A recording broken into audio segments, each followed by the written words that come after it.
Animal Farm by George Orwell. Read by Timothy West. Mr. Jones of the Manor Farm had locked the hen houses for the night, but was too drunk to remember to shut the pop holes.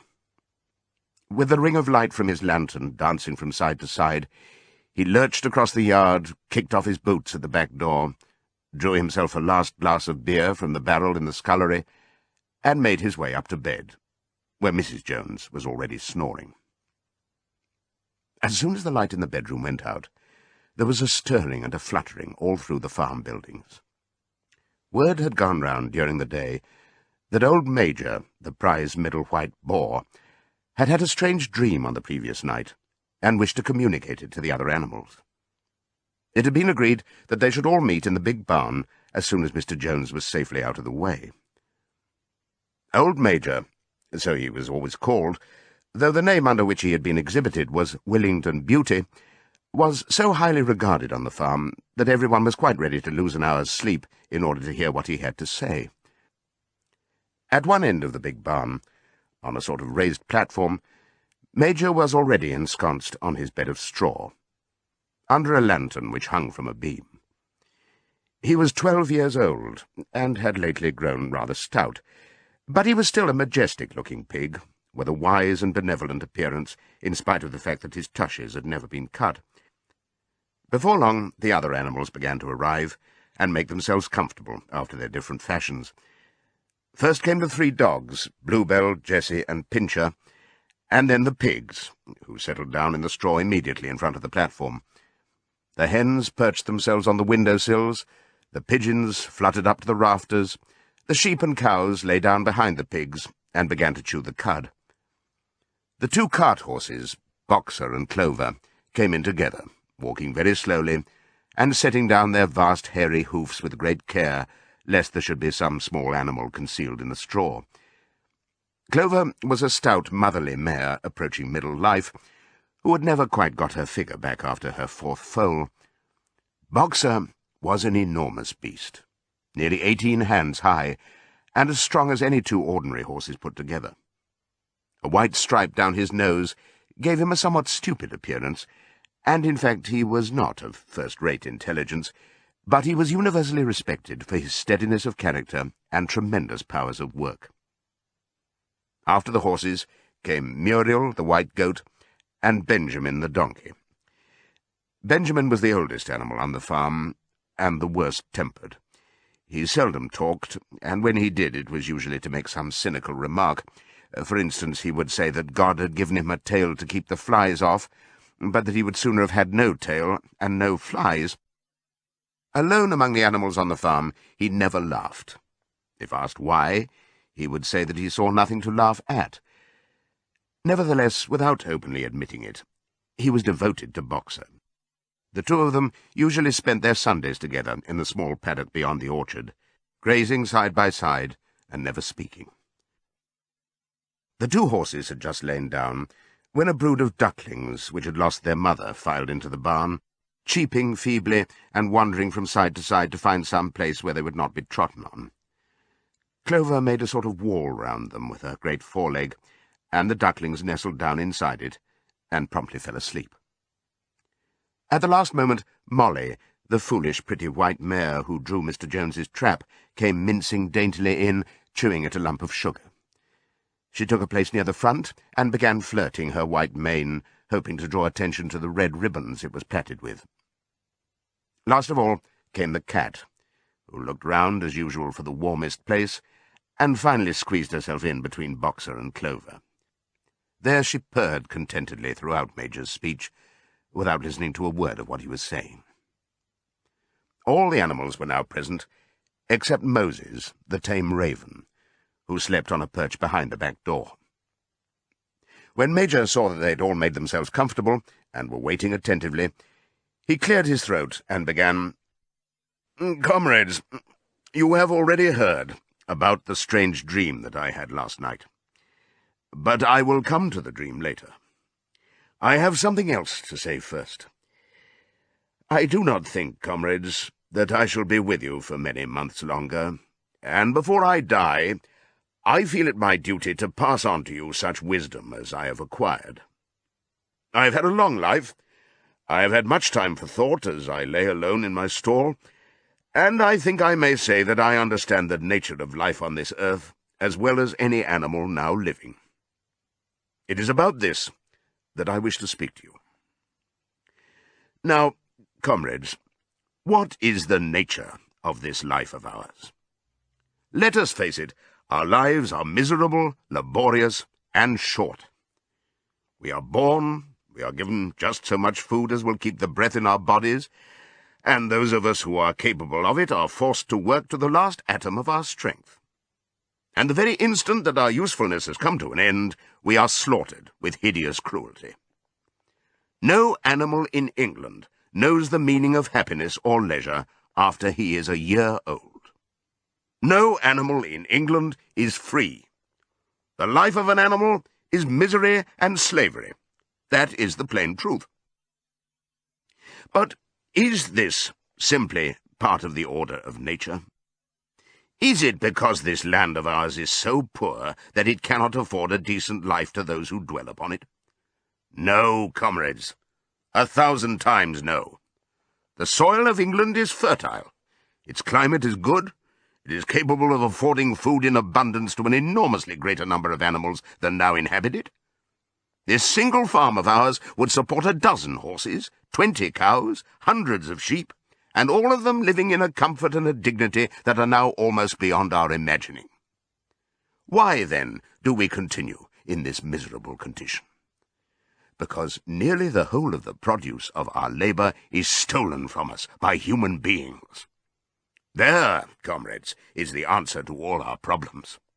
It is summed up in a single word: man. Man is the only real enemy we have. Remove man from the scene, and the root cause of hunger and overwork is abolished forever. Man is the only creature that consumes without producing. He does not give milk, he does not lay eggs, he is too weak to pull the plough, he cannot run fast enough to catch rabbits, yet he is lord of all the animals. He sets them to work, he gives back to them the bare minimum that will prevent them from starving, and the rest he keeps for himself. Our labour tills the soil, our dung fertilizes it, and yet there is not one of us that owns more than his bare skin. You cows that I see before me, how many thousands of gallons of milk have you given during this last year? And what has happened to that milk which should have been breeding up sturdy calves? Every drop of it has gone down the throats of our enemies. And you hens, how many eggs have you laid in this last year, and how many of those eggs ever hatched into chickens? The rest have all gone to market to bring in money for Jones and his men. And you, Clover, where are those 4 foals you bore, who should have been the support and pleasure of your old age? Each was sold at a year old. You will never see one of them again. In return for your 4 confinements and all your labour in the fields, what have you ever had except your bare rations and a stall? And even the miserable lives we lead are not allowed to reach their natural span. For myself, I do not grumble, for I am one of the lucky ones. I am 12 years old, and have had over 400 children. Such is the natural life of a pig. But no animal escapes the cruel knife in the end. You young porkers who are sitting in front of me, every one of you will scream your lives out at the block within a year. To that horror we all must come. Cows, pigs, hens, sheep, everyone. Even the horses and the dogs have no better fate. You, Boxer, the very day that those great muscles of yours lose their power, Jones will sell you to the knacker, who will cut your throat and boil you down for the foxhounds. As for the dogs, when they grow old and toothless, Jones ties a brick round their necks and drowns them in the nearest pond.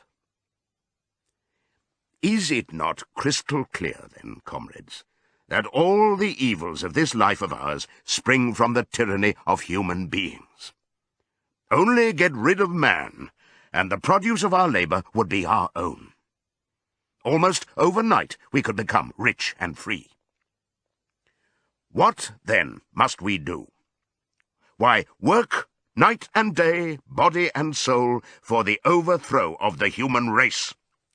That is my message to you, comrades. Rebellion. I do not know when that rebellion will come. It might be in a week, or in 100 years. But I know, as surely as I see this straw beneath my feet, that sooner or later justice will be done. Fix your eyes on that, comrades, throughout the short remainder of your lives.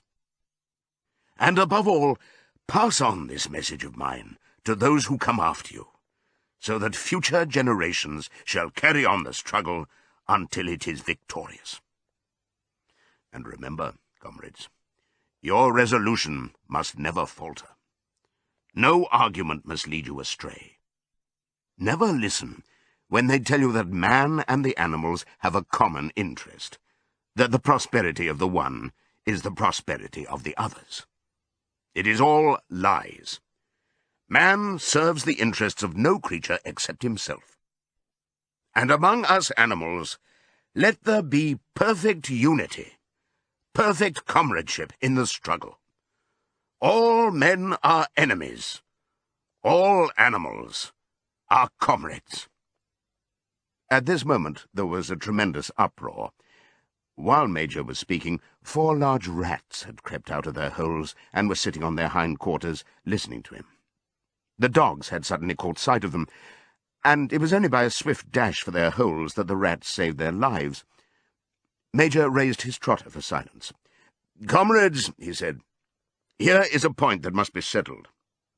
The wild creatures, such as rats and rabbits, are they our friends or our enemies? Let us put it to the vote. I propose this question to the meeting. Are rats comrades?"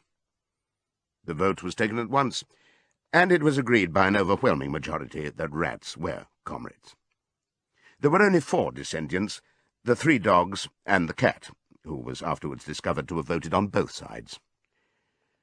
Major continued, "I have little more to say. I merely repeat, remember always your duty of enmity towards man and all his ways. Whatever goes upon 2 legs is an enemy. Whatever goes upon 4 legs, or has wings, is a friend. And remember also that in fighting against man, we must not come to resemble him. Even when you have conquered him, do not adopt his vices. No animal must ever live in a house, or sleep in a bed, or wear clothes, or drink alcohol, or smoke tobacco, or touch money, or engage in trade. All the habits of man are evil. And above all, no animal must ever tyrannize over his own kind. Weak or strong, clever or simple, we are all brothers. No animal must ever kill any other animal. All animals are equal. And now, comrades, I will tell you about my dream of last night. I cannot describe that dream to you. It was a dream of the earth as it will be when man has vanished. But it reminded me of something that I had long forgotten. Many years ago, when I was a little pig, my mother and the other sows used to sing an old song of which they knew only the tune and the first 3 words. I had known that tune in my infancy, but it had long since passed out of my mind. Last night, however, it came back to me in my dream. And what is more, the words of the song also came back.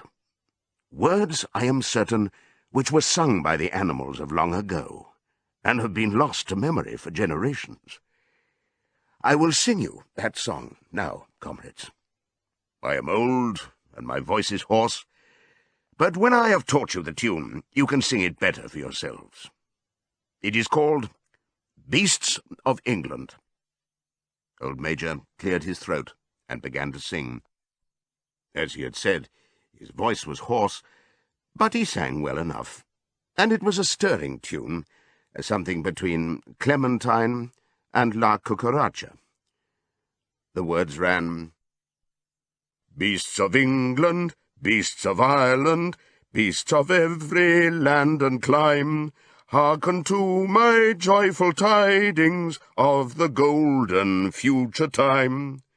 Soon or late the day is coming, tyrant man shall be o'erthrown, and the fruitful fields of England shall be trod by beasts alone. Rings shall vanish from our noses, and the harness from our back. Bit and spur shall rust forever, cruel whips no more shall crack. Riches more than mind can picture, wheat and barley, oats and hay, clover, beans, and mangel wurzels shall be ours upon that day. Bright will shine the fields of England, purer shall its waters be, sweeter yet shall blow its breezes on the day that sets us free.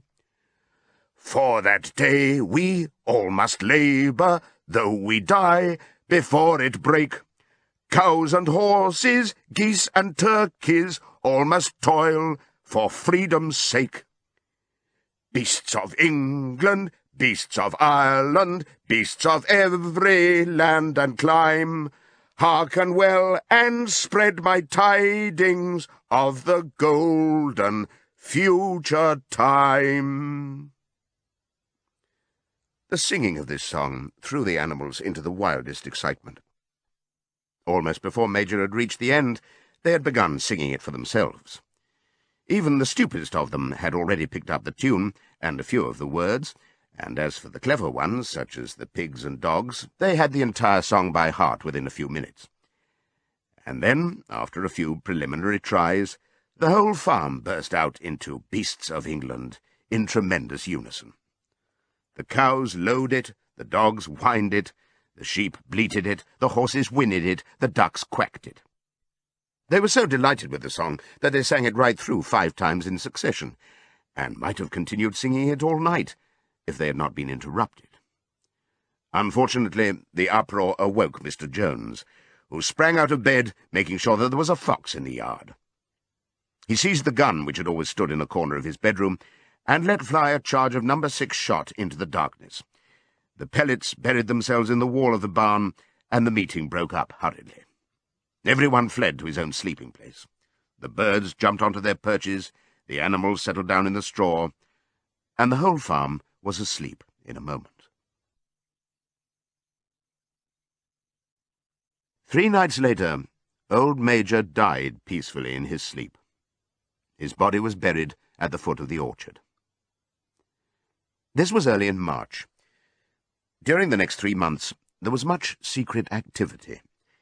Major's speech had given to the more intelligent animals on the farm a completely new outlook on life.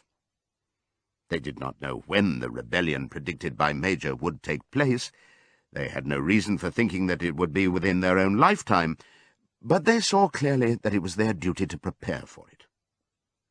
The work of teaching and organizing the others fell naturally upon the pigs, who were generally recognized as being the cleverest of the animals. Preeminent among the pigs were 2 young boars named Snowball and Napoleon, whom Mr. Jones was breeding up for sale. Napoleon was a large, rather fierce-looking Berkshire boar, the only Berkshire on the farm. Not much of a talker, but with a reputation for getting his own way. Snowball was a more vivacious pig than Napoleon, quicker in speech and more inventive, but was not considered to have the same depth of character. All the other male pigs on the farm were porkers. The best known among them was a small fat pig named Squealer, with very round cheeks, twinkling eyes, nimble movements, and a shrill voice. He was a brilliant talker, and when he was arguing some difficult point, he had a way of skipping from side to side and whisking his tail, which was somehow very persuasive. The others said of Squealer that he could turn black into white. These 3 had elaborated old Major's teachings into a complete system of thought, to which they gave the name of animalism. Several nights a week, after Mr. Jones was asleep, they held secret meetings in the barn and expounded the principles of animalism to the others. At the beginning, they met with much stupidity and apathy. Some of the animals talked of the duty of loyalty to Mr. Jones, whom they referred to as Master, or made elementary remarks such as, "Mr. Jones feeds us. If he were gone, we should starve to death." Others asked such questions as, "Why should we care what happens after we are dead?" Or, "If this rebellion is to happen anyway, what difference does it make whether we work for it or not?" And the pigs had great difficulty in making them see that this was contrary to the spirit of animalism. The stupidest questions of all were asked by Molly, the white mare. The very first question she asked Snowball was, "Will there still be sugar after the rebellion?" "No," said Snowball firmly. "We have no means of making sugar on this farm. Besides, you do not need sugar. You will have all the oats and hay you want." "And shall I still be allowed to wear ribbons in my mane?" asked Molly. "Comrade," said Snowball, "those ribbons that you are so devoted to are the badge of slavery. Can you not understand that liberty is worth more than ribbons?" Molly agreed, but she did not sound very convinced. The pigs had an even harder struggle to counteract the lies put about by Moses, the tame raven. Moses, who was Mr. Jones's especial pet, was a spy and a tale-bearer, but he was also a clever talker. He claimed to know of the existence of a mysterious country called Sugar Candy Mountain, to which all animals went when they died. It was situated somewhere up in the sky, a little distance beyond the clouds, Moses said. In Sugar Candy Mountain it was Sunday 7 days a week. Clover was in season all the year round, and lump sugar and linseed cake grew on the hedges.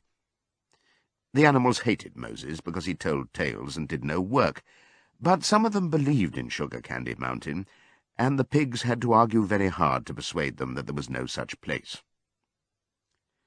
Their most faithful disciples were the 2 cart horses, Boxer and Clover. These 2 had great difficulty in thinking anything out for themselves, but having once accepted the pigs as their teachers, they absorbed everything that they were told and passed it on to the other animals by simple arguments. They were unfailing in their attendance at the secret meetings in the barn, and led the singing of Beasts of England, with which the meetings always ended. Now, as it turned out, the rebellion was achieved much earlier and more easily than anyone had expected. In past years, Mr. Jones, although a hard master, had been a capable farmer, but of late he had fallen on evil days. He had become much disheartened after losing money in a lawsuit, and had taken to drinking more than was good for him.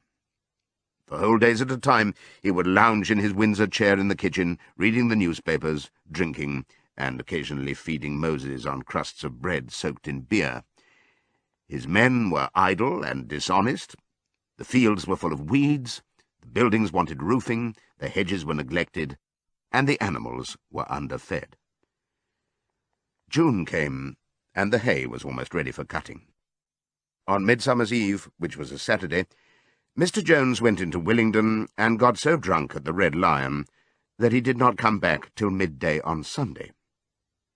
The men had milked the cows in the early morning, and then had gone out rabbiting, without bothering to feed the animals. When Mr. Jones got back, he immediately went to sleep on the drawing-room sofa with the news of the world over his face, so that when evening came, the animals were still unfed. At last they could stand it no longer. One of the cows broke in the door of the store-shed with her horn, and all the animals began to help themselves from the bins. It was just then that Mr. Jones woke up. The next moment, he and his 4 men were in the store-shed with whips in their hands, lashing out in all directions. This was more than the hungry animals could bear. With one accord, though nothing of the kind had been planned beforehand, they flung themselves upon their tormentors. Jones and his men suddenly found themselves being butted and kicked from all sides. The situation was quite out of their control. They had never seen animals behave like this before, and this sudden uprising of creatures whom they were used to thrashing and maltreating just as they chose frightened them almost out of their wits. After only a moment or two, they gave up trying to defend themselves and took to their heels. A minute later, All 5 of them were in full flight down the cart track that led to the main road, with the animals pursuing them in triumph. Mrs. Jones looked out of the bedroom window, saw what was happening, hurriedly flung a few possessions into a carpet bag, and slipped out of the farm by another way. Moses sprang off his perch and flapped after her, croaking loudly. Meanwhile, the animals had chased Jones and his men out onto the road and slammed the 5-barred gate behind them.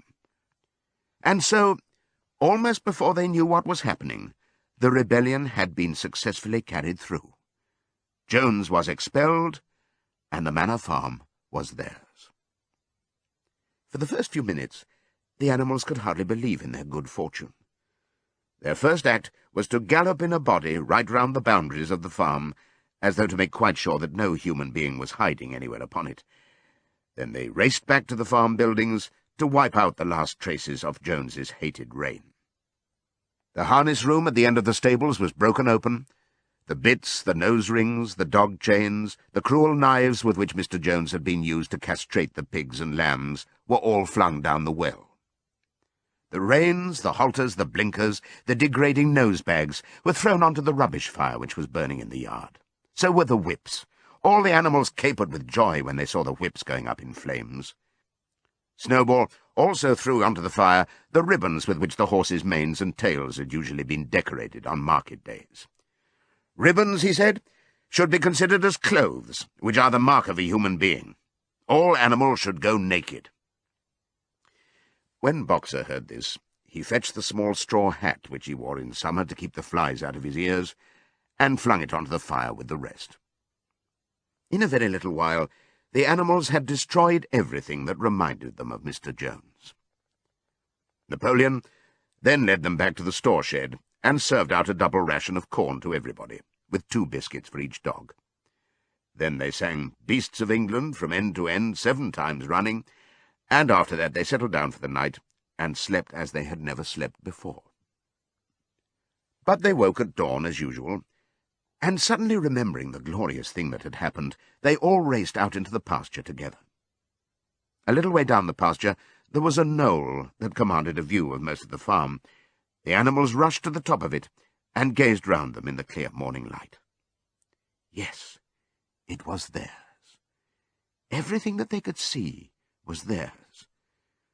In the ecstasy of that thought, they gambolled round and round. They hurled themselves into the air in great leaps of excitement. They rolled in the dew. They cropped mouthfuls of the sweet summer grass.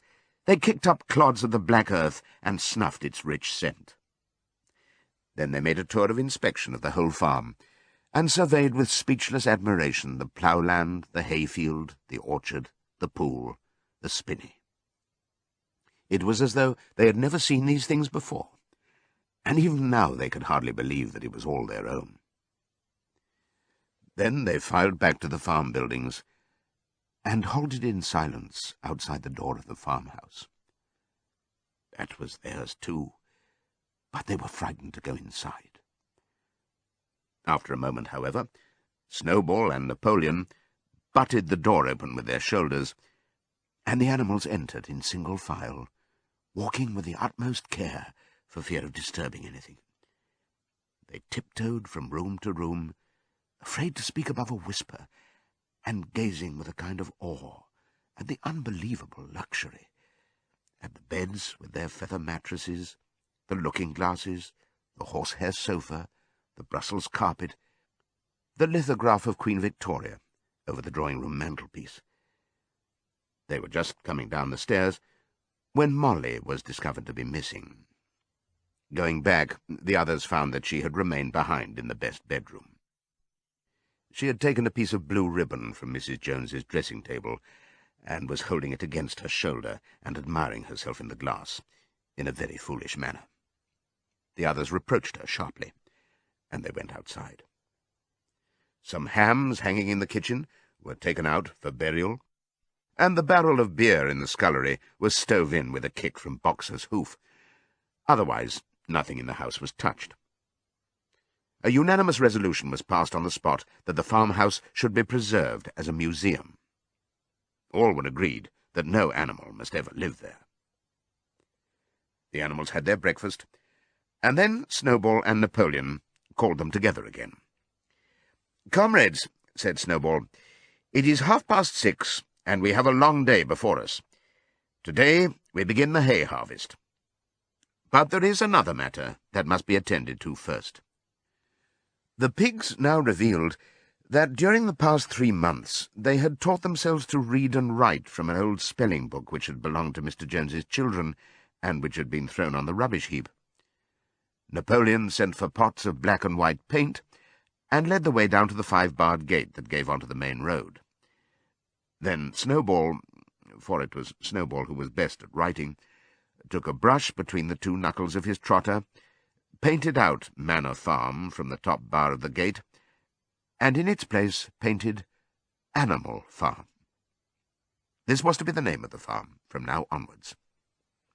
After this they went back to the farm buildings, where Snowball and Napoleon sent for a ladder which they caused to be set against the end wall of the big barn. They explained that, by their studies of the past 3 months, the pigs had succeeded in reducing the principles of animalism to 7 commandments. These 7 commandments would now be inscribed on the wall. They would form an unalterable law by which all the animals on Animal Farm must live for ever after. With some difficulty, for it is not easy for a pig to balance himself on a ladder, Snowball climbed up and set to work, with Squealer a few rungs below him, holding the paint-pot. The commandments were written on the tarred wall in great white letters that could be read 30 yards away. They ran thus: The 7 Commandments. 1. Whatever goes upon 2 legs is an enemy. 2. Whatever goes upon 4 legs, or has wings, is a friend. 3. No animal shall wear clothes. 4. No animal shall sleep in a bed. 5. No animal shall drink alcohol. 6. No animal shall kill any other animal. 7. All animals are equal. It was very neatly written, and except that friend was written F-R-E-I-N-D, and one of the S's was the wrong way round, the spelling was correct all the way through. Snowball read it aloud for the benefit of the others. All the animals nodded in complete agreement, and the cleverer ones at once began to learn the commandments by heart. "Now, comrades," cried Snowball, throwing down the paintbrush, "to the hayfield. Let us make it a point of honour to get in the harvest more quickly than Jones and his men could do." But at this moment the 3 cows, who had seemed uneasy for some time past, set up a loud lowing. They had not been milked for 24 hours, and their udders were almost bursting. After a little thought, the pigs sent for buckets, and milked the cows fairly successfully, their trotters being well adapted to this task.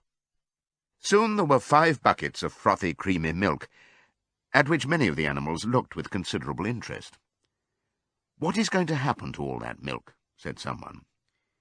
"Jones used sometimes to mix some of it in our mash," said one of the hens. "Never mind the milk, comrades," cried Napoleon, placing himself in front of the buckets. "That will be attended to. The harvest is more important. Comrade Snowball will lead the way. I shall follow in a few minutes. Forward, comrades! The hay is waiting." So the animals trooped down to the hayfield to begin the harvest. And when they came back in the evening, it was noticed that the milk had disappeared. How they toiled and sweated to get their hay in! But their efforts were rewarded, for the harvest was an even bigger success than they had hoped. Sometimes the work was hard. The implements had been designed for human beings and not for animals, and it was a great drawback that no animal was able to use any tool that involved standing on his hind legs. But the pigs were so clever that they could think of a way round every difficulty. As for the horses, they knew every inch of the field, and in fact understood the business of mowing and raking far better than Jones and his men had ever done. The pigs did not actually work, but directed and supervised the others. With their superior knowledge, it was natural that they should assume the leadership. Boxer and Clover would harness themselves to the cutter or the horse-rake. No bits or reins were needed in these days, of course, and tramped steadily round and round the field, with a pig walking behind and calling out, "Gee up, comrade," or "Woe back, comrade," as the case might be. And every animal, down to the humblest, worked at turning the hay and gathering it. Even the ducks and hens toiled to and fro all day in the sun, carrying tiny wisps of hay in their beaks. In the end, they finished the harvest in 2 days less time than it had usually taken Jones and his men. Moreover, it was the biggest harvest that the farm had ever seen. There was no wastage whatever. The hens and ducks, with their sharp eyes, had gathered up the very last stalk, and not an animal on the farm had stolen so much as a mouthful. All through that summer, the work of the farm went like clockwork. The animals were happy as they had never conceived it possible to be. Every mouthful of food was an acute positive pleasure, now that it was truly their own food, produced by themselves and for themselves, not doled out to them by a grudging master. With the worthless parasitical human beings gone, there was more for everyone to eat. There was more leisure, too, inexperienced though the animals were. They met with many difficulties. For instance, later in the year, when they harvested the corn, they had to tread it out in the ancient style and blow away the chaff with their breath, since the farm possessed no threshing machine. But the pigs, with their cleverness, and Boxer, with his tremendous muscles, always pulled them through. Boxer was the admiration of everybody. He had been a hard worker, even in Jones's time, but now he seemed more like 3 horses than 1. There were days when the entire work of the farm seemed to rest upon his mighty shoulders. From morning to night he was pushing and pulling, always at the spot where the work was hardest. He had made an arrangement with one of the cockerels to call him in the mornings half an hour earlier than anyone else, and would put in some volunteer labour at whatever seemed to be most needed before the regular day's work began. His answer to every problem, every setback, was, "I will work harder," which he had adopted as his personal motto. But everyone worked according to his capacity. The hens and ducks, for instance, saved 5 bushels of corn at the harvest by gathering up the stray grains. Nobody stole, nobody grumbled over his rations. The quarrelling and biting and jealousy, which had been normal features of life in the old days, had almost disappeared. Nobody shirked, or almost nobody. Molly, it was true, was not good at getting up in the mornings, and had a way of leaving work early on the ground that there was a stone in her hoof.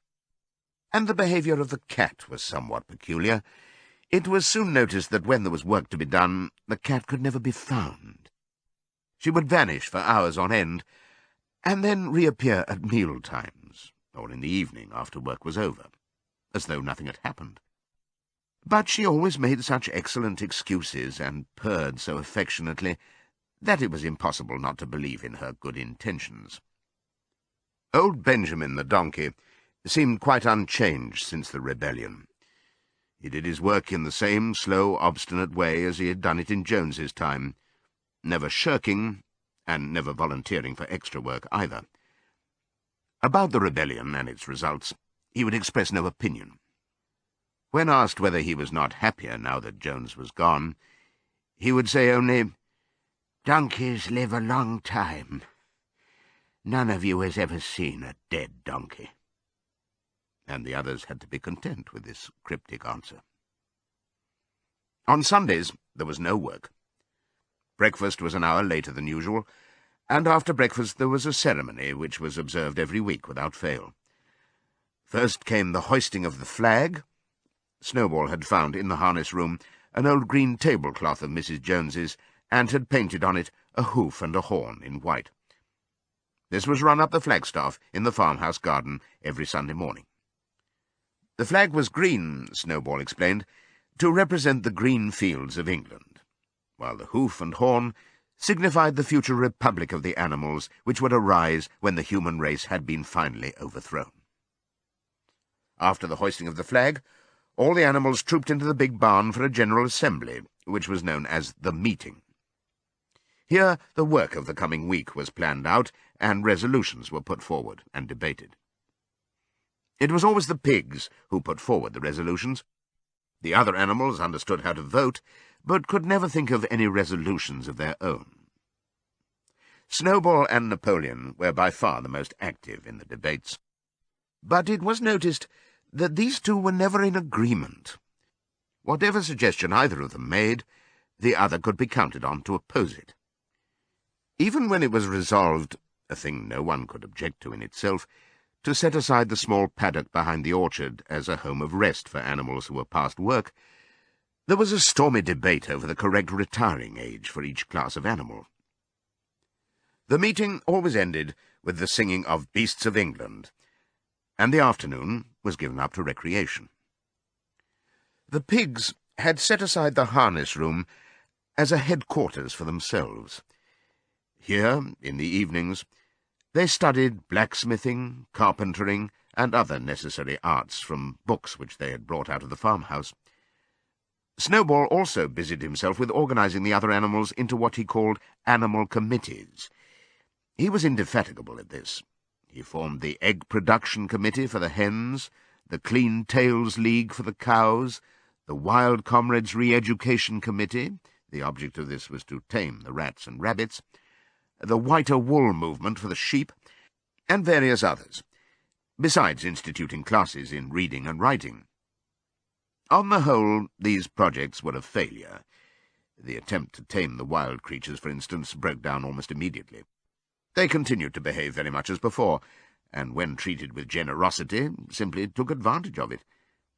The cat joined the Re-Education Committee and was very active in it for some days. She was seen one day sitting on a roof and talking to some sparrows who were just out of her reach. She was telling them that all animals were now comrades, and that any sparrow who chose could come and perch on her paw. But the sparrows kept their distance. The reading and writing classes, however, were a great success. By the autumn, almost every animal on the farm was literate in some degree. As for the pigs, they could already read and write perfectly. The dogs learned to read fairly well, but were not interested in reading anything except the 7 Commandments. Muriel, the goat, could read somewhat better than the dogs, and sometimes used to read to the others in the evenings from scraps of newspaper which she found on the rubbish heap. Benjamin could read as well as any pig, but never exercised his faculty. So far as he knew, he said, there was nothing worth reading. Clover learned the whole alphabet, but could not put words together. Boxer could not get beyond the letter D. He would trace out A, B, C, D in the dust with his great hoof, and then would stand staring at the letters with his ears back, sometimes shaking his forelock, trying with all his might to remember what came next, and never succeeding. On several occasions, indeed, he did learn E, F, G, H, but by the time he knew them, it was always discovered that he had forgotten A, B, C, and D. Finally, he decided to be content with the first 4 letters, and used to write them out once or twice every day to refresh his memory. Molly refused to learn any but the 5 letters which spelt her own name.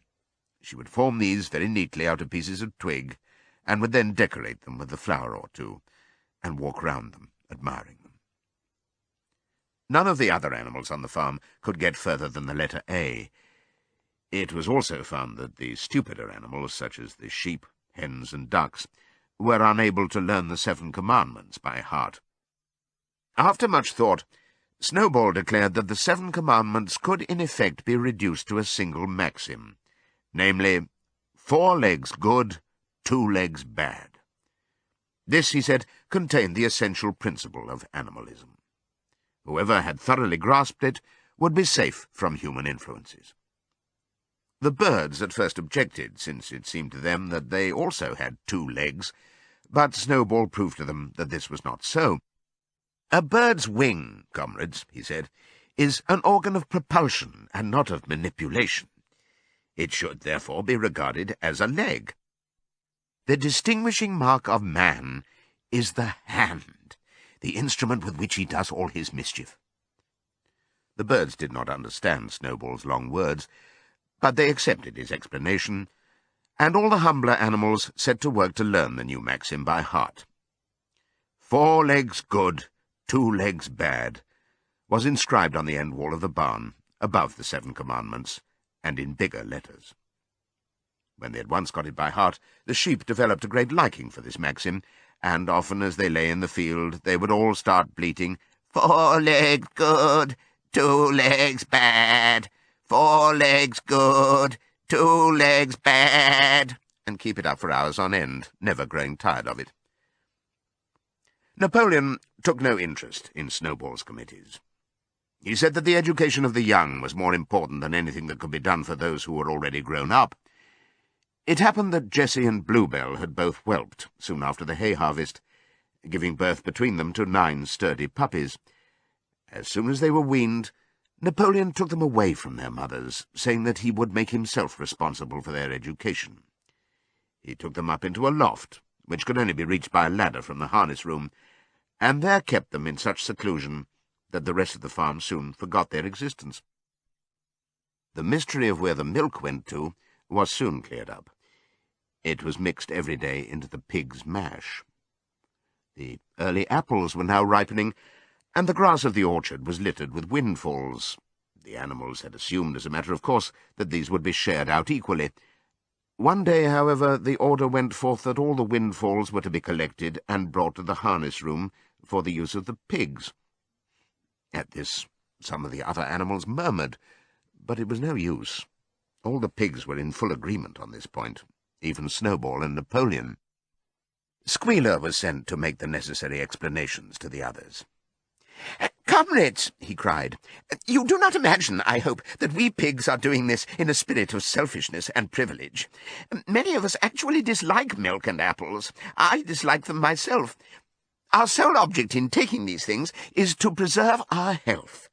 Milk and apples, this has been proved by science, comrades, contain substances absolutely necessary to the well-being of a pig.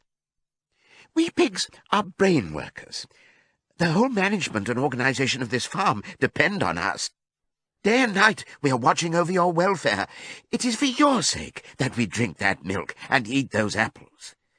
Do you know what would happen if we pigs failed in our duty? Jones would come back. Yes, Jones would come back. Surely, comrades, cried Squealer, almost pleadingly, skipping from side to side and whisking his tail, surely there is no one among you who wants to see Jones come back. Now, if there was one thing that the animals were completely certain of, it was that they did not want Jones back. When it was put to them in this light, they had no more to say. The importance of keeping the pigs in good health was all too obvious, so it was agreed without further argument that the milk and the windfall apples, and also the main crop of apples when they ripened, should be reserved for the pigs alone.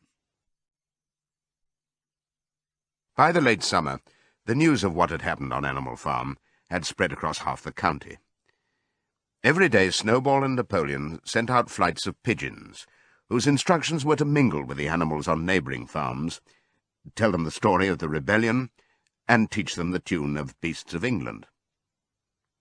Most of this time, Mr. Jones had spent sitting in the tap-room of the Red Lion at Willington, complaining to anyone who would listen of the monstrous injustice he had suffered in being turned out of his property by a pack of good-for-nothing animals.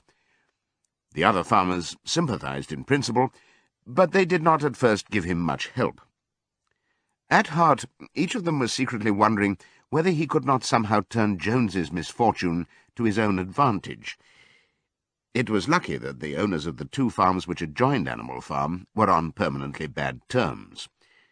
One of them, which was named Foxwood, was a large, neglected, old-fashioned farm, much overgrown by woodland, with all its pastures worn out and its hedges in a disgraceful condition. Its owner, Mr. Pilkington, was an easy-going gentleman farmer who spent most of his time in fishing or hunting, according to the season. The other farm, which was called Pinchfield, was smaller and better kept. Its owner was a Mr. Frederick, a tough, shrewd man, perpetually involved in lawsuits, and with a name for driving hard bargains. These 2 disliked each other so much that it was difficult for them to come to any agreement, even in defence of their own interests. Nevertheless, they were both thoroughly frightened by the rebellion on Animal Farm, and very anxious to prevent their own animals from learning too much about it. At first they pretended to laugh to scorn the idea of animals managing a farm for themselves. The whole thing would be over in a fortnight, they said. They put it about that the animals on the manor farm— they insisted on calling it the manor farm, they would not tolerate the name animal farm— were perpetually fighting among themselves, and were also rapidly starving to death. When time passed and the animals had evidently not starved to death, Frederick and Pilkington changed their tune and began to talk of the terrible wickedness that now flourished on Animal Farm. It was given out that the animals there practised cannibalism, tortured one another with red-hot horseshoes, and had their females in common. This was what came of rebelling against the laws of nature, Frederick and Pilkington said. However, these stories were never fully believed. Rumours of a wonderful farm, where the human beings had been turned out and the animals managed their own affairs, continued to circulate in vague and distorted forms, and throughout that year a wave of rebelliousness ran through the countryside. Bulls, which had always been tractable, suddenly turned savage. Sheep broke down hedges and devoured the clover. Cows kicked the pail over. Hunters refused their fences and shot their riders onto the other side. Above all, the tune and even the words of Beasts of England were known everywhere. It had spread with astonishing speed. The human beings could not contain their rage when they heard this song, though they pretended to think it merely ridiculous. They could not understand, they said, how even animals could bring themselves to sing such contemptible rubbish. Any animal caught singing it was given a flogging on the spot. And yet the song was irrepressible. The blackbirds whistled it in the hedges, the pigeons cooed it in the elms, it got into the din of the smithies and the tune of the church bells. And when the human beings listened to it, they secretly trembled, hearing in it a prophecy of their future doom. Early in October, when the corn was cut and stacked and some of it was already threshed, a flight of pigeons came whirling through the air and alighted in the yard of Animal Farm in the wildest excitement. Jones and all his men, with half a dozen others from Foxwood and Pinchfield, had entered the five-barred gate and were coming up the cart track that led to the farm. They were all carrying sticks, except Jones, who was marching ahead with a gun in his hands. Obviously, they were going to attempt the recapture of the farm. This had long been expected, and all preparations had been made. Snowball, who had studied an old book of Julius Caesar's campaigns, which he had found in the farmhouse, was in charge of the defensive operations. He gave his orders quickly, and in a couple of minutes every animal was at his post. As the human beings approached the farm buildings, Snowball launched his first attack. All the pigeons, to the number of 35, flew to and fro over the men's heads and dropped their dung on them from mid-air. And while the men were dealing with this, the geese, who had been hiding behind the hedge, rushed out and pecked viciously at the calves of their legs. However, this was only a light skirmishing manoeuvre, intended to create a little disorder, and the men easily drove the geese off with their sticks. Snowball now launched his second line of attack. Muriel, Benjamin, and all the sheep, with Snowball at the head of them, rushed forward and prodded and butted the men from every side, while Benjamin turned round and lashed at them with his small hoofs. But once again the men, with their sticks and their hobnailed boots, were too strong for them, and suddenly, at a squeal from Snowball, which was the signal for retreat, all the animals turned and fled through the gateway into the yard. The men gave a shout of triumph. They saw, as they imagined, their enemies in flight, and they rushed after them in disorder. This was just what Snowball had intended. As soon as they were well inside the yard, the 3 horses, the 3 cows, and the rest of the pigs, who had been lying in ambush in the cowshed, suddenly emerged in their rear, cutting them off. Snowball now gave the signal for the charge. He himself dashed straight for Jones. Jones saw him coming, raised his gun, and fired. The pellets scored bloody streaks along Snowball's back, and a sheep dropped dead. Without halting for an instant, Snowball flung his 15 stone against Jones's legs. Jones was hurled into a pile of dung, and his gun flew out of his hands.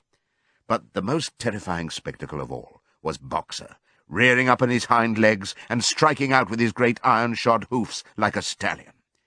His very first blow took a stable lad from Foxwood on the skull and stretched him lifeless in the mud. At the sight, several men dropped their sticks and started to run. Panic overtook them, and the next moment all the animals together were chasing them round and round the yard. They were gored, kicked, bitten, trampled on. There was not an animal on the farm that did not take vengeance on them after his own fashion. Even the cat suddenly leapt off a roof onto a cowman's shoulders and sank her claws in his neck, at which he yelled horribly. At a moment when the opening was clear, the men were glad enough to rush out of the yard and make a bolt for the main road. And so, within 5 minutes of their invasion, they were in ignominious retreat by the same way as they had come, with a flock of geese hissing after them and pecking at their calves all the way. All the men were gone, except one. Back in the yard, Boxer was pawing with his hoof at the stable lad, who lay face down in the mud, trying to turn him over. The boy did not stir. "He is dead," said Boxer sorrowfully. "I had no intention of doing that. I forgot that I was wearing iron shoes. Who will believe that I did not do this on purpose?" "No sentimentality, comrade," cried Snowball, from whose wounds the blood was still dripping. "War is war. The only good human being is a dead one." "I have no wish to take life, not even human life," repeated Boxer, and his eyes were full of tears. "Where is Molly?" exclaimed somebody. Molly, in fact, was missing. For a moment there was great alarm. It was feared that the men might have harmed her in some way, or even carried her off with them. In the end, however, she was found hiding in her stall, with her head buried among the hay in the manger. She had taken to flight as soon as the gun went off, and when the others came back from looking for her, it was to find that the stable lad, who in fact was only stunned, had already recovered and made off. The animals had now reassembled in the wildest excitement, each recounting his own exploits in the battle at the top of his voice. An impromptu celebration of the victory was held immediately. The flag was run up, and Beasts of England was sung a number of times. Then the sheep who had been killed was given a solemn funeral, a hawthorn bush being planted on her grave. At the graveside, Snowball made a little speech, emphasizing the need for all animals to be ready to die for Animal Farm, if need be.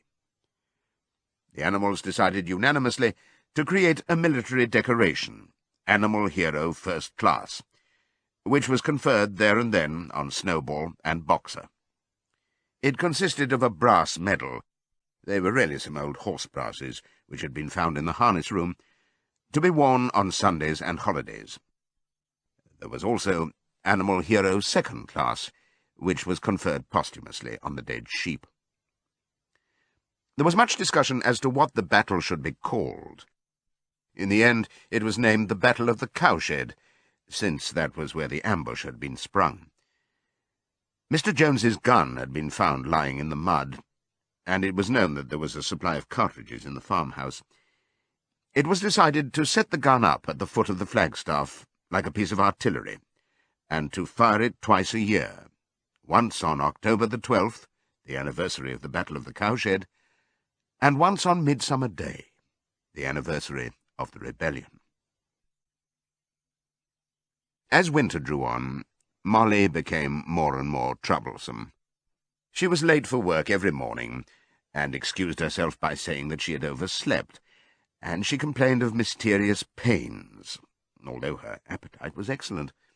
On every kind of pretext she would run away from work and go to the drinking pool, where she would stand foolishly gazing at her own reflection in the water. But there were also rumours of something more serious.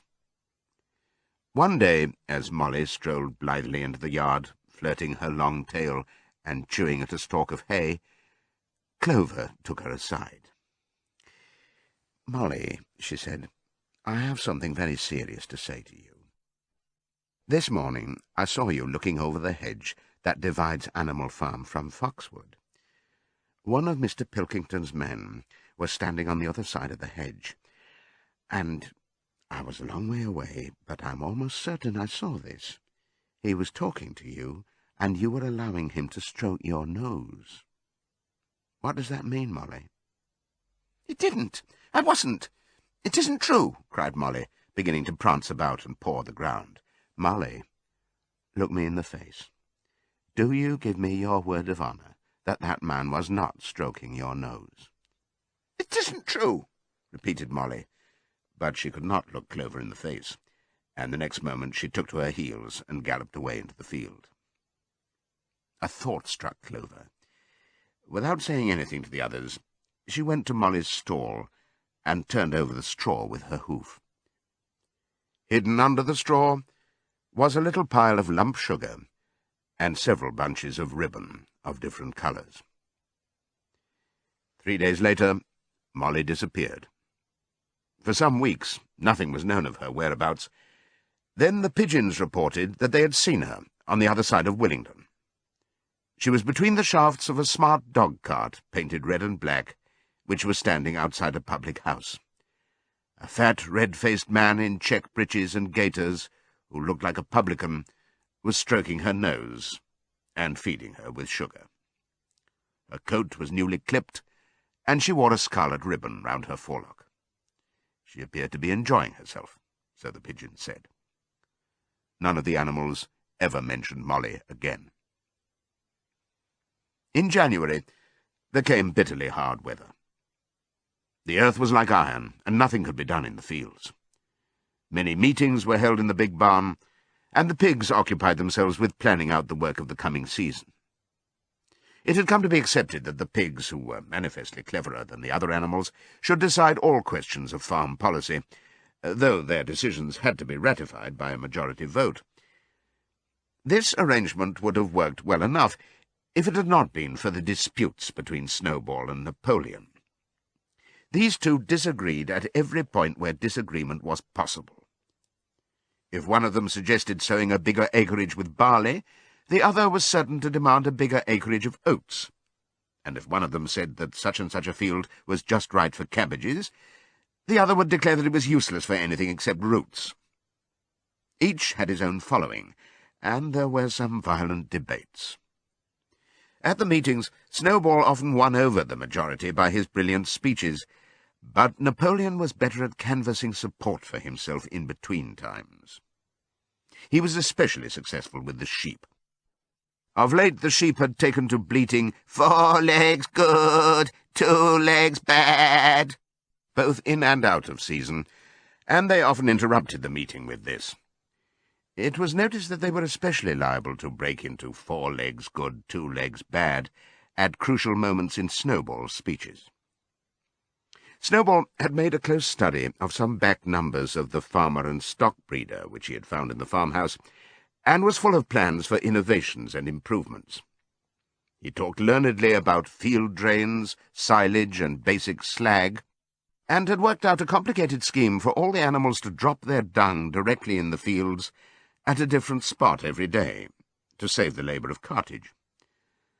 Napoleon produced no schemes of his own, but said quietly that Snowball's would come to nothing, and seemed to be biding his time. But of all their controversies, none was so bitter as the one that took place over the windmill. In the long pasture, not far from the farm buildings, there was a small knoll, which was the highest point on the farm. After surveying the ground, Snowball declared that this was just the place for a windmill, which could be made to operate a dynamo and supply the farm with electrical power. This would light the stalls and warm them in winter, and would also run a circular saw, a chaff cutter, a mangle slicer, and an electric milking machine. The animals had never heard of anything of this kind before, for the farm was an old-fashioned one and had only the most primitive machinery, and they listened in astonishment, while Snowball conjured up pictures of fantastic machines which would do their work for them, while they grazed at their ease in the fields, or improved their minds with reading and conversation. Side 2. Within a few weeks, Snowball's plans for the windmill were fully worked out. The mechanical details came mostly from 3 books which had belonged to Mr. Jones: 1,000 Useful Things to Do About the House, Every Man His Own Bricklayer, and Electricity for Beginners. Snowball used as his study a shed which had once been used for incubators and had a smooth wooden floor suitable for drawing on. He was closeted there for hours at a time. With his books held open by a stone, and with a piece of chalk gripped between the knuckles of his trotter, he would move rapidly to and fro, drawing in line after line, and uttering little whimpers of excitement. Gradually the plans grew into a complicated mass of cranks and cog-wheels, covering more than half the floor, which the other animals found completely unintelligible, but very impressive. All of them came to look at Snowball's drawings at least once a day. Even the hens and ducks came, and were at pains not to tread on the chalk marks. Only Napoleon held aloof. He had declared himself against the windmill from the start. One day, however, he arrived unexpectedly to examine the plans. He walked heavily round the shed, looked closely at every detail of the plans, and snuffed at them once or twice, then stood for a little while contemplating them out of the corner of his eye. Then suddenly he lifted his leg, urinated over the plans, and walked out without uttering a word. The whole farm was deeply divided on the subject of the windmill. Snowball did not deny that to build it would be a difficult business. Stone would have to be quarried and built up into walls, then the sails would have to be made, and after that there would be need for dynamos and cables. How these were to be procured, Snowball did not say, but he maintained that it could all be done in a year, and thereafter, he declared, so much labour would be saved that the animals would only need to work 3 days a week. Napoleon, on the other hand, argued that the great need of the moment was to increase food production, and that if they wasted time on the windmill, they would all starve to death. The animals formed themselves into 2 factions, under the slogans, "Vote for Snowball and the 3-day week," and "Vote for Napoleon and the full manger." Benjamin was the only animal who did not side with either faction. He refused to believe either that food would become more plentiful, or that the windmill would save work. Windmill or no windmill, he said, life would go on as it had always gone on. That is, badly. Apart from the disputes over the windmill, there was the question of the defence of the farm. It was fully realized that though the human beings had been defeated in the Battle of the Cowshed, they might make another and more determined attempt to recapture the farm and reinstate Mr. Jones.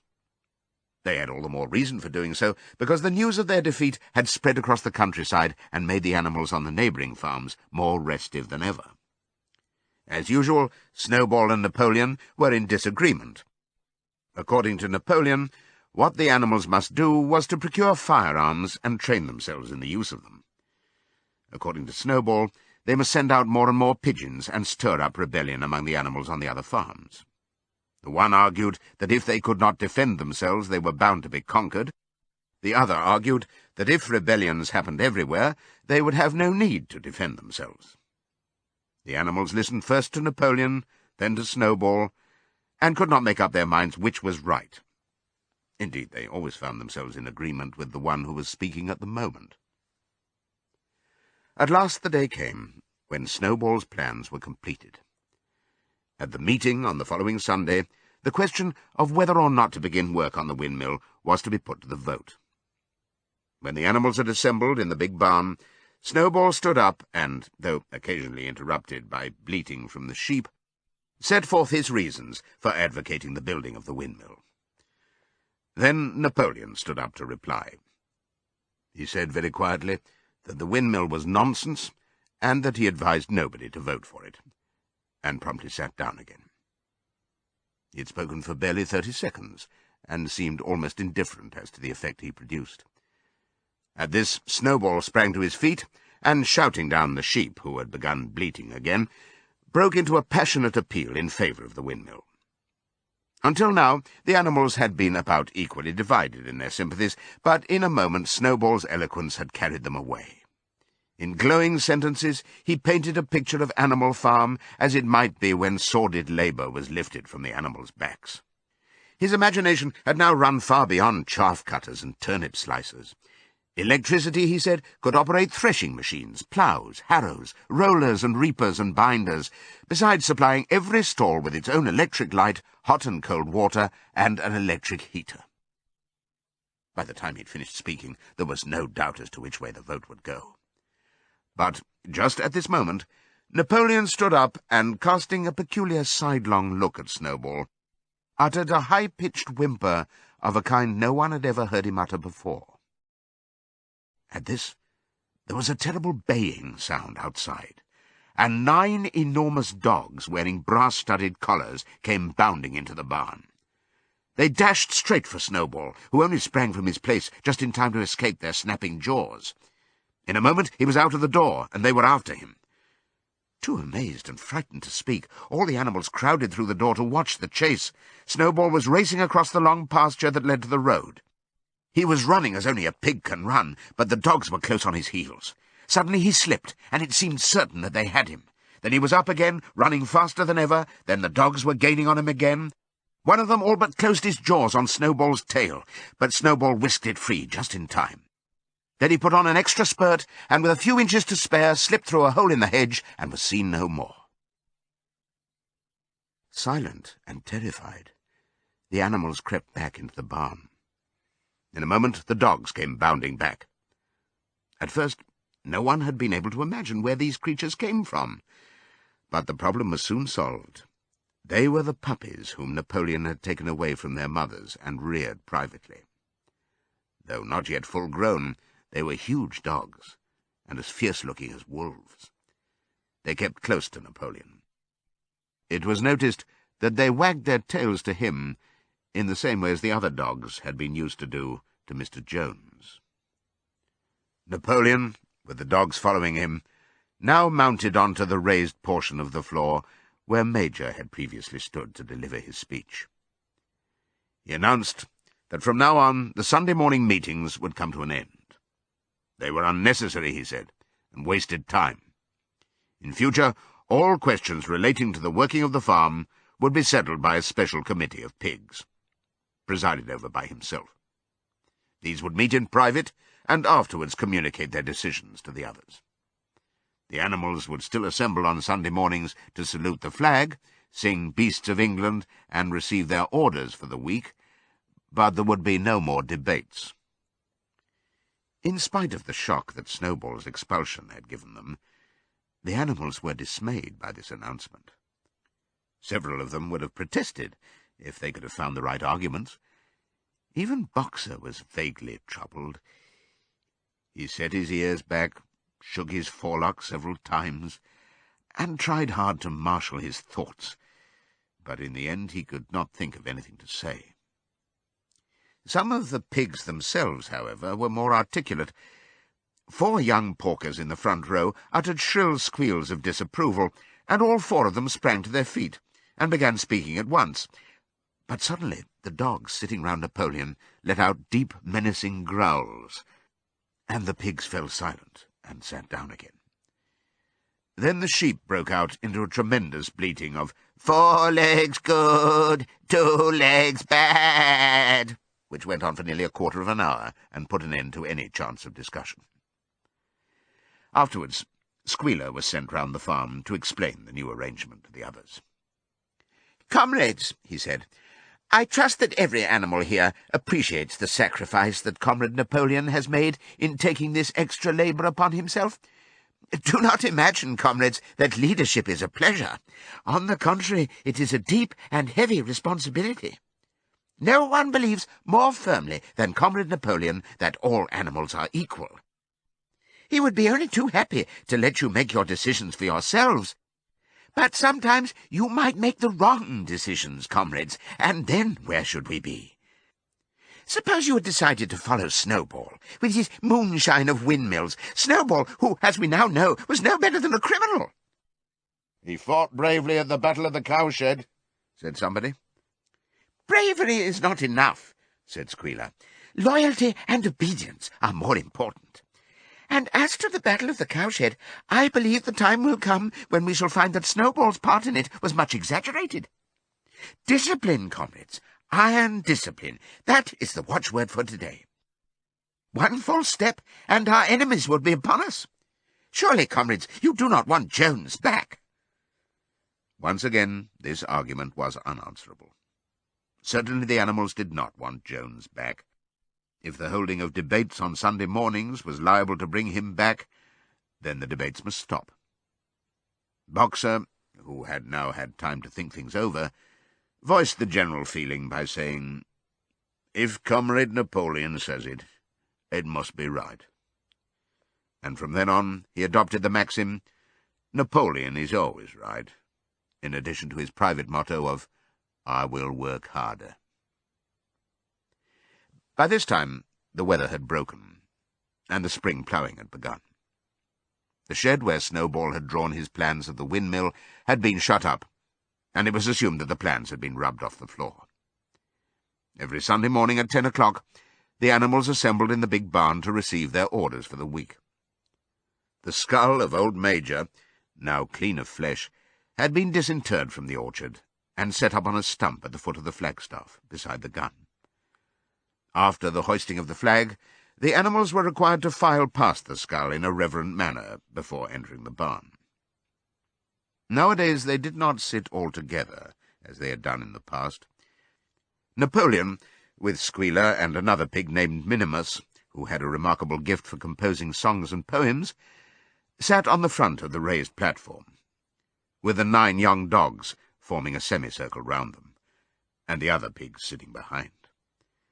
The rest of the animals sat facing them in the main body of the barn. Napoleon read out the orders for the week in a gruff, soldierly style, and after a single singing of Beasts of England, all the animals dispersed. On the 3rd Sunday after Snowball's expulsion, the animals were somewhat surprised to hear Napoleon announce that the windmill was to be built after all. He did not give any reason for having changed his mind, but merely warned the animals that this extra task would mean very hard work. It might even be necessary to reduce their rations. The plans, however, had all been prepared, down to the last detail. A special committee of pigs had been at work upon them for the past 3 weeks. The building of the windmill, with various other improvements, was expected to take 2 years. That evening, Squealer explained privately to the other animals that Napoleon had never in reality been opposed to the windmill. On the contrary, it was he who had advocated it in the beginning, and the plan which Snowball had drawn on the floor of the incubator shed had actually been stolen from among Napoleon's papers. The windmill was, in fact, Napoleon's own creation. Why, then, asked somebody, had he spoken so strongly against it? Here Squealer looked very sly. That, he said, was Comrade Napoleon's cunning. He had seemed to oppose the windmill simply as a manoeuvre to get rid of Snowball, who was a dangerous character and a bad influence. Now that Snowball was out of the way, the plan could go forward without his interference. This, said Squealer, was something called tactics. He repeated a number of times, "Tactics, comrades, tactics!" skipping round and whisking his tail with a merry laugh. The animals were not certain what the word meant, but Squealer spoke so persuasively, and the 3 dogs who happened to be with him growled so threateningly, that they accepted his explanation without further questions. All that year the animals worked like slaves, but they were happy in their work. They grudged no effort or sacrifice, well aware that everything they did was for the benefit of themselves and those of their kind who would come after them, and not for a pack of idle, thieving human beings. Throughout the spring and summer they worked a 60-hour week, and in August Napoleon announced that there would be work on Sunday afternoons as well. This work was strictly voluntary, but any animal who absented himself from it would have his rations reduced by half. Even so, it was found necessary to leave certain tasks undone. The harvest was a little less successful than in the previous year, and 2 fields which should have been sown with roots in the early summer were not sown because the ploughing had not been completed early enough. It was possible to foresee that the coming winter would be a hard one. The windmill presented unexpected difficulties. There was a good quarry of limestone on the farm, and plenty of sand and cement had been found in one of the outhouses, so that all the materials for building were at hand. But the problem the animals could not at first solve was how to break up the stone into pieces of suitable size. There seemed no way of doing this except with picks and crowbars, which no animal could use because no animal could stand on its hind legs. Only after weeks of vain effort did the right idea occur to somebody, namely to utilize the force of gravity. Huge boulders, far too big to be used as they were lying all over the bed of the quarry. The animals lashed ropes round these, and then all together, cows, horses, sheep, any animal that could lay hold of the rope, even the pigs sometimes joined in at critical moments, they dragged them with desperate slowness up the slope to the top of the quarry, where they were toppled over the edge to shatter to pieces below. Transporting the stone, when it was once broken, was comparatively simple. The horses carried it off in cartloads, the sheep dragged single blocks, even Muriel and Benjamin yoked themselves into an old governess cart and did their share. By late summer, a sufficient store of stone had accumulated, and then the building began, under the superintendence of the pigs. But it was a slow, laborious process. Frequently it took a whole day of exhausting effort to drag a single boulder to the top of the quarry, and sometimes, when it was pushed over the edge, it failed to break. Nothing could have been achieved without Boxer, whose strength seemed equal to that of all the rest of the animals put together. When the boulder began to slip, and the animals cried out in despair at finding themselves dragged down the hill, it was always Boxer who strained himself against the rope and brought the boulder to a stop. To see him toiling up the slope, inch by inch, his breath coming fast, the tips of his hoofs clawing at the ground, and his great sides matted with sweat, filled everyone with admiration. Clover warned him sometimes to be careful not to overstrain himself, but Boxer would never listen to her. His two slogans, "I will work harder," and "Napoleon is always right," seemed to him a sufficient answer to all problems. He had made arrangements with the cockerel to call him 3/4 of an hour earlier in the mornings instead of half an hour. And in his spare moments, of which there were not many nowadays, he would go alone to the quarry, collect a load of broken stone, and drag it down to the site of the windmill unassisted. The animals were not badly off throughout that summer, in spite of the hardness of their work. If they had no more food than they had had in Jones's day, at least they did not have less. The advantage of only having to feed themselves and not having to support 5 extravagant human beings as well was so great that it would have taken a lot of failures to outweigh it. And in many ways the animal method of doing things was more efficient and saved labour. Such jobs as weeding, for instance, could be done with a thoroughness impossible to human beings. And again, since no animal now stole, it was unnecessary to fence off pasture from arable land, which saved a lot of labour on the upkeep of hedges and gates. Nevertheless, as the summer wore on, various unforeseen shortages began to make themselves felt. There was need of paraffin oil, nails, string, dog biscuits, and iron for the horses' shoes, none of which could be produced on the farm. Later there would also be need for seeds and artificial manures, besides various tools, and finally the machinery for the windmill. How these were to be procured, no one was able to imagine. One Sunday morning, when the animals assembled to receive their orders, Napoleon announced that he had decided upon a new policy. From now onwards, Animal Farm would engage in trade with the neighbouring farms. Not, of course, for any commercial purpose, but simply in order to obtain certain materials which were urgently necessary. The needs of the windmill must override everything else, he said. He was therefore making arrangements to sell a stack of hay and part of the current year's wheat crop, and later on, if more money were needed, it would have to be made up by the sale of eggs, for which there was always a market in Willingdon. The hens, said Napoleon, should welcome this sacrifice as their own special contribution towards the building of the windmill. Once again the animals were conscious of a vague uneasiness. Never to have any dealings with human beings, never to engage in trade, never to make use of money, Had not these been among the earliest resolutions passed at that first triumphant meeting after Jones was expelled? All the animals remembered passing such resolutions, or at least they thought that they remembered it. The 4 young pigs who had protested when Napoleon abolished the meetings raised their voices timidly, but they were promptly silenced by a tremendous growling from the dogs. Then, as usual, the sheep broke into 4 legs good, 2 legs bad, and the momentary awkwardness was smoothed over.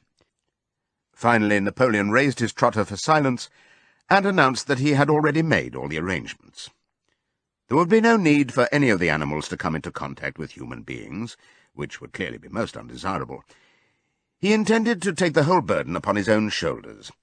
Mr. Whymper, a solicitor living in Willingdon, had agreed to act as intermediary between Animal Farm and the outside world, and would visit the farm every Monday morning to receive his instructions.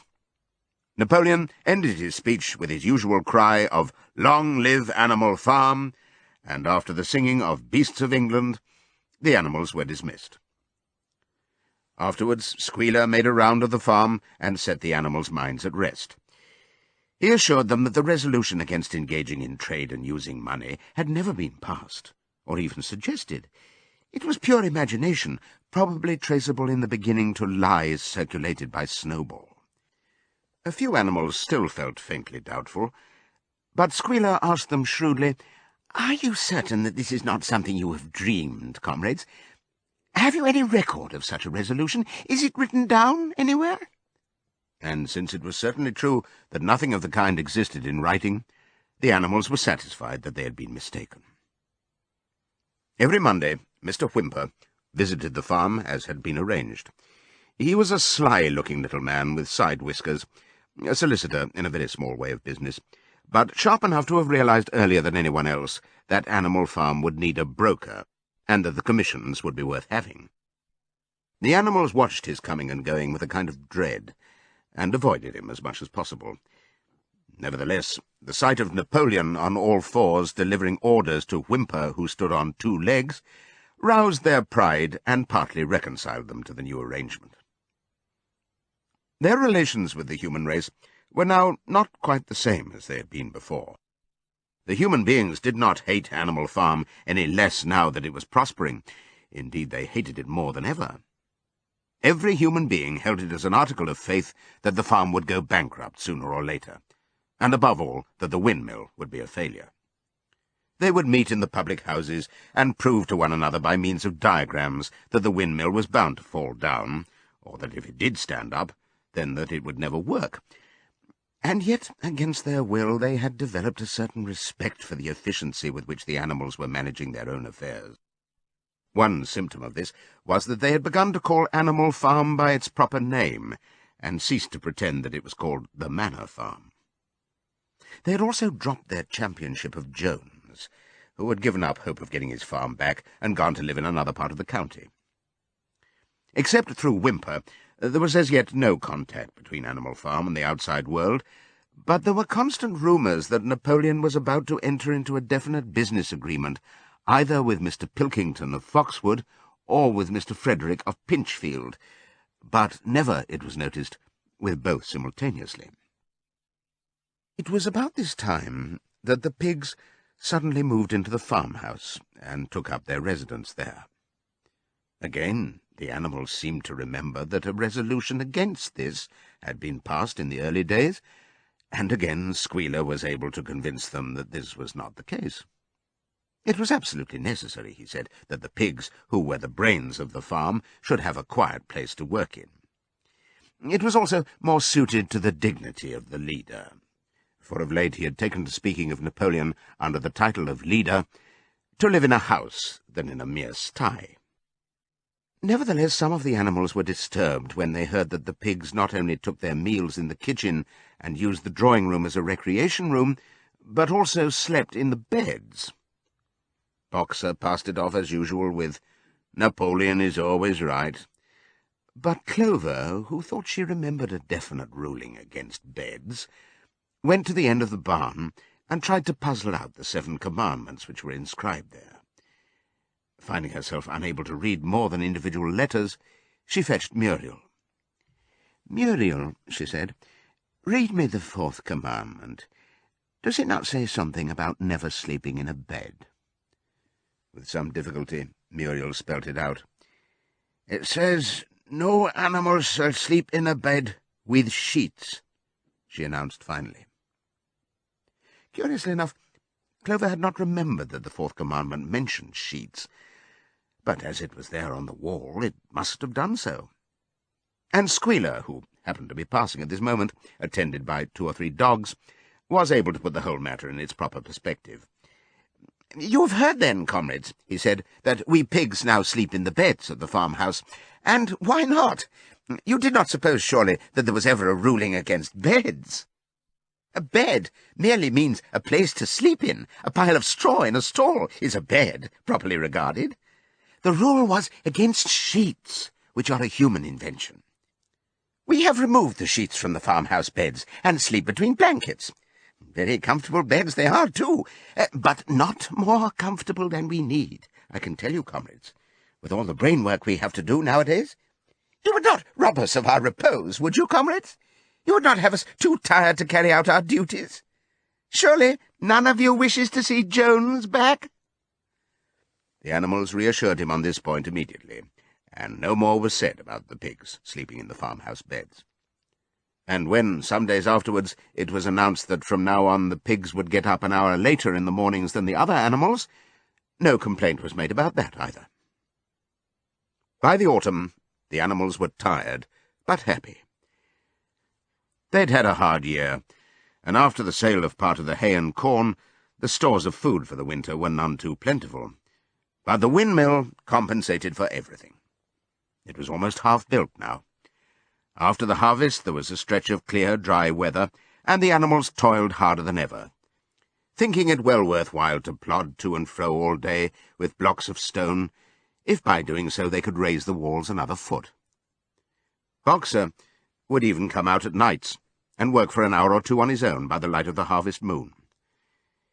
In their spare moments the animals would walk round and round the half-finished mill, admiring the strength and perpendicularity of its walls, and marvelling that they should ever have been able to build anything so imposing. Only old Benjamin refused to grow enthusiastic about the windmill, though, as usual, he would utter nothing beyond the cryptic remark that donkeys live a long time. November came, with raging southwest winds. Building had to stop because it was now too wet to mix the cement. Finally there came a night when the gale was so violent that the farm buildings rocked on their foundations and several tiles were blown off the roof of the barn. The hens woke up squawking with terror because they had all dreamed simultaneously of hearing a gun go off in the distance. In the morning the animals came out of their stalls to find that the flagstaff had been blown down and an elm tree at the foot of the orchard had been plucked up like a radish. They had just noticed this when a cry of despair broke from every animal's throat. A terrible sight had met their eyes. The windmill was in ruins. With one accord they dashed down to the spot. Napoleon, who seldom moved out of a walk, raced ahead of them all. Yes, there it lay, the fruit of all their struggles, levelled to its foundations, the stones they had broken and carried so laboriously scattered all around. Unable at first to speak, they stood gazing mournfully at the litter of fallen stone. Napoleon paced to and fro in silence, occasionally snuffing at the ground. His tail had grown rigid and twitched sharply from side to side, a sign in him of intense mental activity. Suddenly he halted, as though his mind were made up. "Comrades," he said quietly, "do you know who is responsible for this? Do you know the enemy who has come in the night and overthrown our windmill? Snowball!" He suddenly roared in a voice of thunder. "Snowball has done this thing. In sheer malignity, thinking to set back our plans and avenge himself for his ignominious expulsion, this traitor has crept here under cover of night and destroyed our work of nearly a year. Comrades, here and now I pronounce the death sentence upon Snowball. Animal hero second class, and half a bushel of apples to any animal who brings him to justice. A full bushel to anyone who captures him alive." The animals were shocked beyond measure to learn that even Snowball could be guilty of such an action. There was a cry of indignation, and everyone began thinking out ways of catching Snowball if he should ever come back. Almost immediately, the footprints of a pig were discovered in the grass at a little distance from the knoll. They could only be traced for a few yards, but appeared to lead to a hole in the hedge. Napoleon snuffed deeply at them and pronounced them to be Snowball's. He gave it as his opinion that Snowball had probably come from the direction of Foxwood Farm. "No more delays, comrades," cried Napoleon when the footprints had been examined. "There is work to be done. This very morning we begin rebuilding the windmill, and we will build all through the winter, rain or shine. We will teach this miserable traitor that he cannot undo our work so easily. Remember, comrades, there must be no alteration in our plans. They shall be carried out to the day. Forward, comrades! Long live the windmill! Long live Animal Farm!" It was a bitter winter. The stormy weather was followed by sleet and snow, and then by a hard frost which did not break till well into February. The animals carried on as best they could with the rebuilding of the windmill, well knowing that the outside world was watching them, and that the envious human beings would rejoice and triumph if the mill were not finished on time. Out of spite, the human beings pretended not to believe that it was Snowball who had destroyed the windmill. They said that it had fallen down because the walls were too thin. The animals knew that this was not the case. Still, it had been decided to build the walls 3 feet thick this time, instead of 18 inches as before, which meant collecting much larger quantities of stone. For a long time, the quarry was full of snowdrifts, and nothing could be done. Some progress was made in the dry, frosty weather that followed, but it was cruel work, and the animals could not feel so hopeful about it as they had felt before. They were always cold, and usually hungry as well. Only Boxer and Clover never lost heart. Squealer made excellent speeches on the joy of service and the dignity of labour, but the other animals found more inspiration in Boxer's strength, and his never-failing cry of, "I will work harder." In January, food fell short. The corn ration was drastically reduced, and it was announced that an extra potato ration would be issued to make up for it. Then it was discovered that the greater part of the potato crop had been frosted in the clamps, which had not been covered thickly enough. The potatoes had become soft and discoloured, and only a few were edible. For days at a time, the animals had nothing to eat but chaff and mangles. Starvation seemed to stare them in the face. It was vitally necessary to conceal this fact from the outside world. Emboldened by the collapse of the windmill, the human beings were inventing fresh lies about Animal Farm. Once again, it was being put about that all the animals were dying of famine and disease, and that they were continually fighting among themselves, and had resorted to cannibalism and infanticide. Napoleon was well aware of the bad results that might follow if the real facts of the food situation were known, and he decided to make use of Mr. Whymper to spread a contrary impression. Hitherto, the animals had had little or no contact with Whymper on his weekly visits.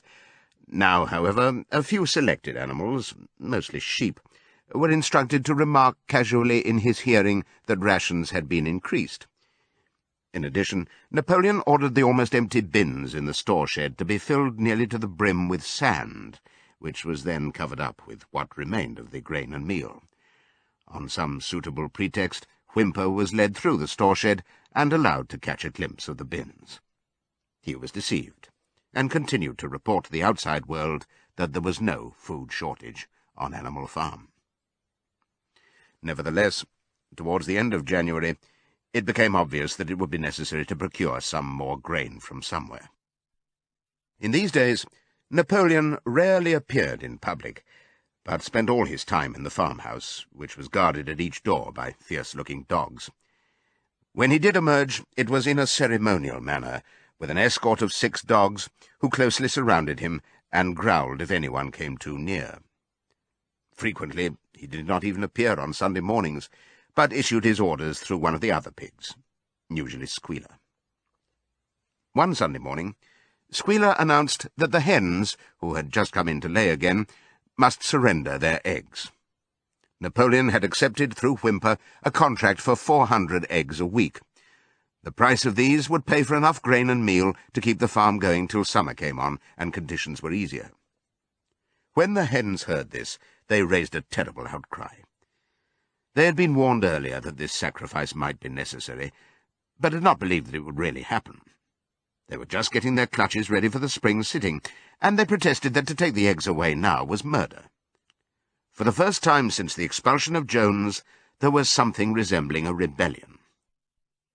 Led by 3 young black Minorca pullets, the hens made a determined effort to thwart Napoleon's wishes.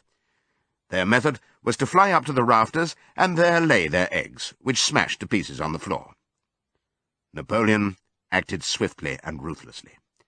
He ordered the hens' rations to be stopped, and decreed that any animal giving so much as a grain of corn to a hen should be punished by death. The dogs saw to it that these orders were carried out. For 5 days the hens held out, then they capitulated and went back to their nesting boxes. 9 hens had died in the meantime. Their bodies were buried in the orchard, and it was given out that they had died of coccidiosis.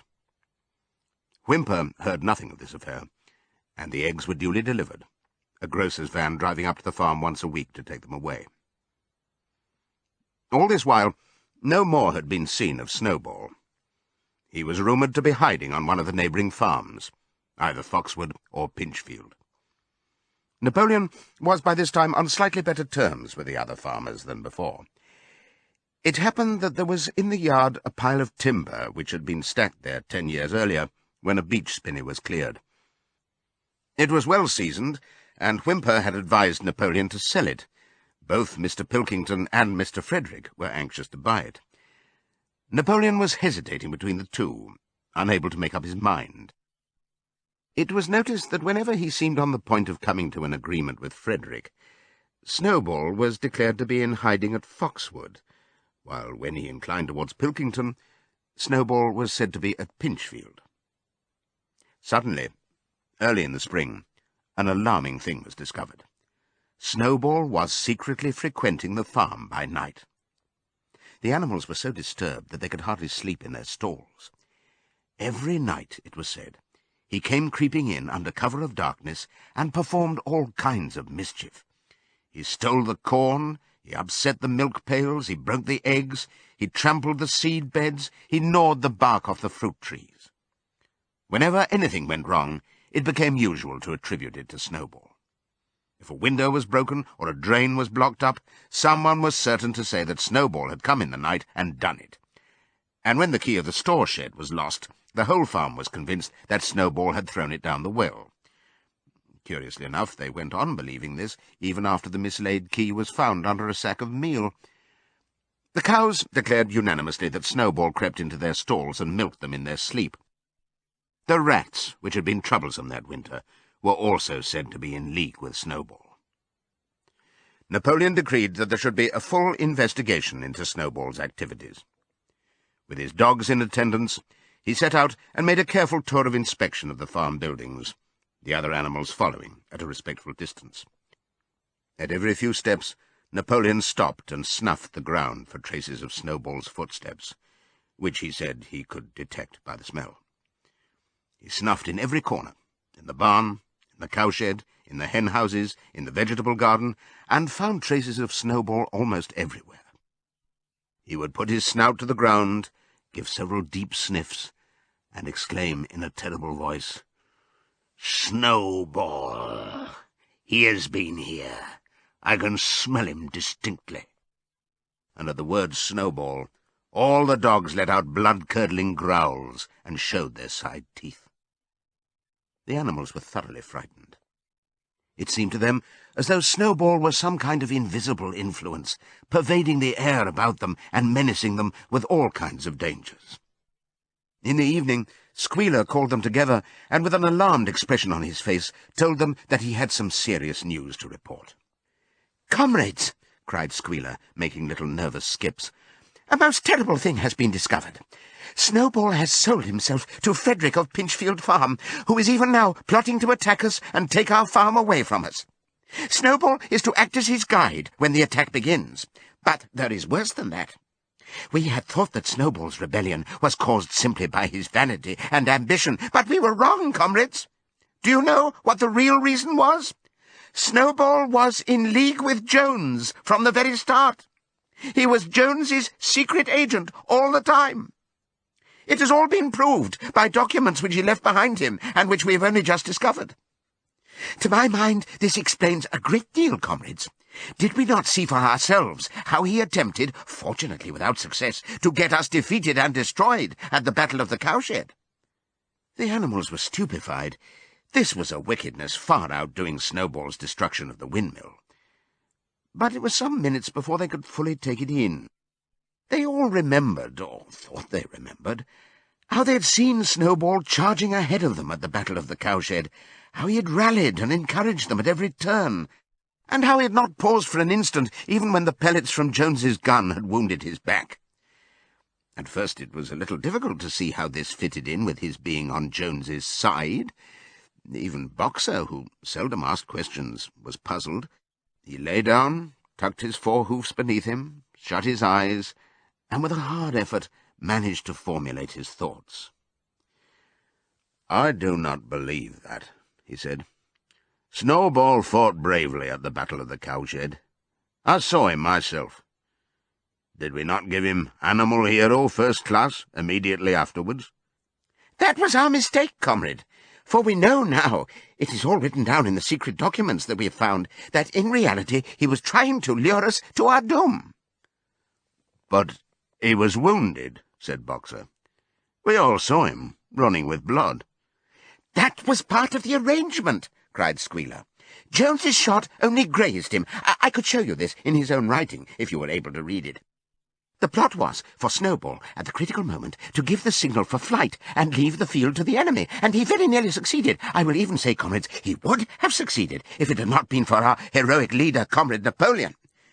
Do you not remember how, just at the moment when Jones and his men had got inside the yard, Snowball suddenly turned and fled, and many animals followed him? And do you not remember, too, that it was just at that moment, when panic was spreading and all seemed lost, that Comrade Napoleon sprang forward with a cry of death to humanity and sank his teeth in Jones's leg? Surely you remember that, comrades," exclaimed Squealer, frisking from side to side. Now, when Squealer described the scene so graphically, it seemed to the animals that they did remember it. At any rate, they remembered that at the critical moment of the battle Snowball had turned to flee, but Boxer was still a little uneasy. "I do not believe that Snowball was a traitor at the beginning," he said finally. "What he's done since is different. But I believe that at the Battle of the Cowshed he was a good comrade." "Our leader, Comrade Napoleon," announced Squealer, speaking very slowly and firmly, "has stated categorically, comrade, that Snowball was Jones's agent from the very beginning. Yes, and from long before the rebellion was ever thought of." "Ah, that is different," said Boxer.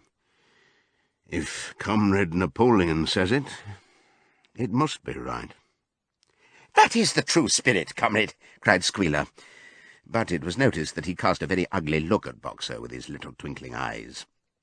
He turned to go, then paused and added impressively, "I warn every animal on this farm to keep his eyes very wide open, for we have reason to think that some of Snowball's secret agents are lurking among us at this moment."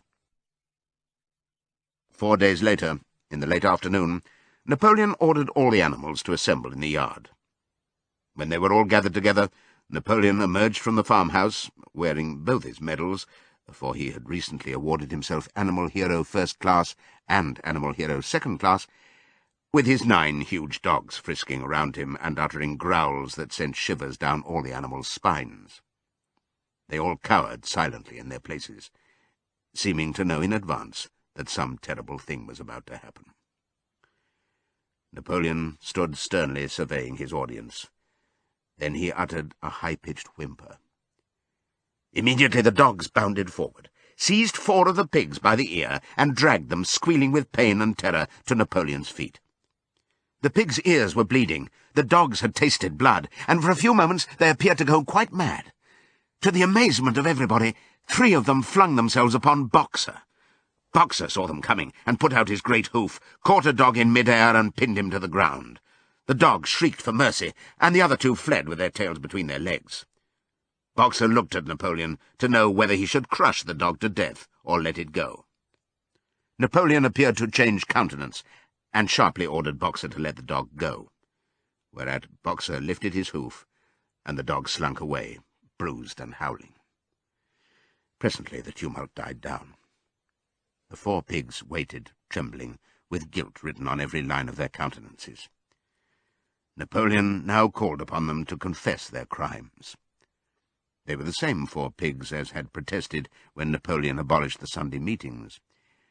Without any further prompting, they confessed that they had been secretly in touch with Snowball ever since his expulsion, that they had collaborated with him in destroying the windmill, and that they had entered into an agreement with him to hand over Animal Farm to Mr. Frederick. They added that Snowball had privately admitted to them that he had been Jones's secret agent for years past. When they had finished their confession, the dogs promptly tore their throats out, and in a terrible voice Napoleon demanded whether any other animal had anything to confess.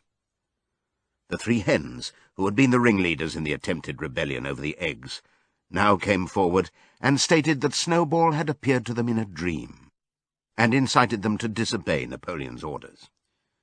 They, too, were slaughtered. Then a goose came forward, and confessed to having secreted 6 ears of corn during the last year's harvest, and eaten them in the night. Then a sheep confessed to having urinated in the drinking pool, urged to do this, so she said, by Snowball, and 2 other sheep confessed to having murdered an old ram, an especially devoted follower of Napoleon, by chasing him round and round a bonfire when he was suffering from a cough. They were all slain on the spot. And so the tale of confessions and executions went on, until there was a pile of corpses lying before Napoleon's feet, and the air was heavy with the smell of blood, which had been unknown there since the expulsion of Jones. When it was all over, the remaining animals, except for the pigs and dogs, crept away in a body. They were shaken and miserable. They did not know which was more shocking, treachery of the animals who had leagued themselves with Snowball, or the cruel retribution they had just witnessed. In the old days there had often been scenes of bloodshed, equally terrible, but it seemed to all of them that it was far worse now that it was happening among themselves. Since Jones had left the farm until today, no animal had killed another animal. Not even a rat had been killed. They had made their way onto the little knoll where the half-finished windmill stood, and with one accord they all lay down as though huddling together for warmth.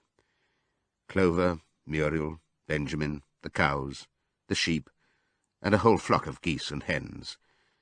Everyone, indeed, except the cat, who had suddenly disappeared just before Napoleon ordered the animals to assemble.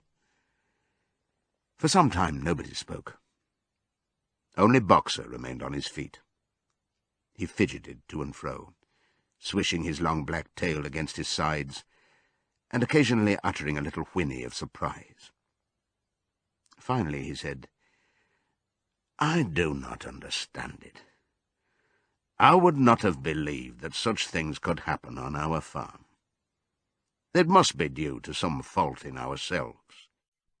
The solution, as I see it, is to work harder. From now onwards, I shall get up a full hour earlier in the mornings." And he moved off at his lumbering trot and made for the quarry. Having got there, he collected 2 successive loads of stone and dragged them down to the windmill before retiring for the night. The animals huddled about Clover, not speaking. The knoll where they were lying gave them a wide prospect across the countryside. Most of Animal Farm was within their view. The long pasture stretching down to the main road, the hayfield, the spinney, the drinking pool, the ploughed fields where the young wheat was thick and green, and the red roofs of the farm buildings with the smoke curling from the chimneys. It was a clear spring evening. The grass and the bursting hedges were gilded by the level rays of the sun. Never had the farm, and with a kind of surprise they remembered that it was their own farm, every inch of it their own property, appeared to the animals so desirable a place. As Clover looked down the hillside, her eyes filled with tears. If she could have spoken her thoughts, it would have been to say that this was not what they had aimed at when they had set themselves years ago to work for the overthrow of the human race. These scenes of terror and slaughter were not what they had looked forward to on that night when old Major first stirred them to rebellion. If she herself had had any picture of the future, it had been of a society of animals set free from hunger and the whip, all equal, each working according to his capacity, the strong protecting the weak, as she had protected the lost brood of ducklings with her foreleg on the night of Major's speech. Instead, she did not know why, they had come to a time when no one dared speak his mind, when fierce growling dogs roamed everywhere, and when you had to watch your comrades torn to pieces after confessing to shocking crimes.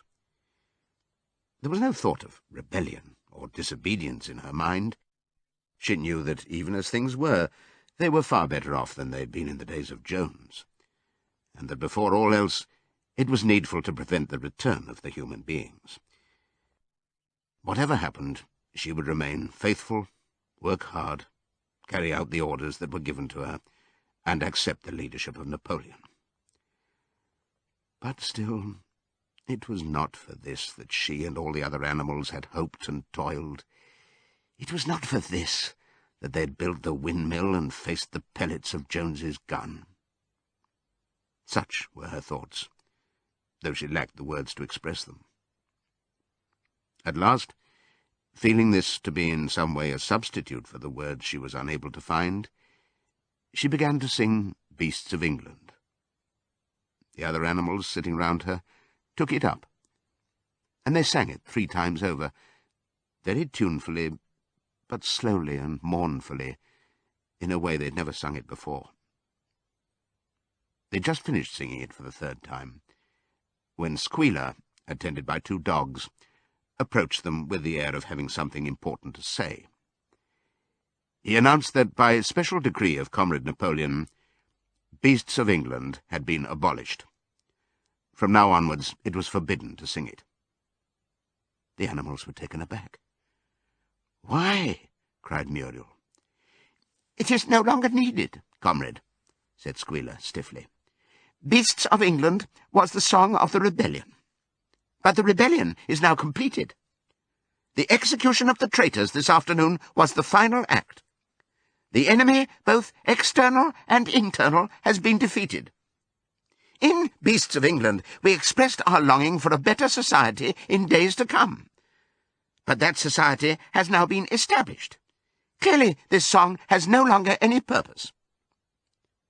Frightened though they were, some of the animals might possibly have protested, but at this moment the sheep set up their usual bleating of 4 legs good, 2 legs bad, which went on for several minutes, and put an end to the discussion. So Beasts of England was heard no more. In its place Minimus, the poet, had composed another song, which began, Animal farm, never through me shalt thou come to harm, and this was sung every Sunday morning after the hoisting of the flag. But somehow neither the words nor the tune ever seemed to the animals to come up to Beasts of England. A few days later, when the terror caused by the executions had died down, some of the animals remembered, or thought they remembered, that the 6th commandment decreed, "No animal shall kill any other animal."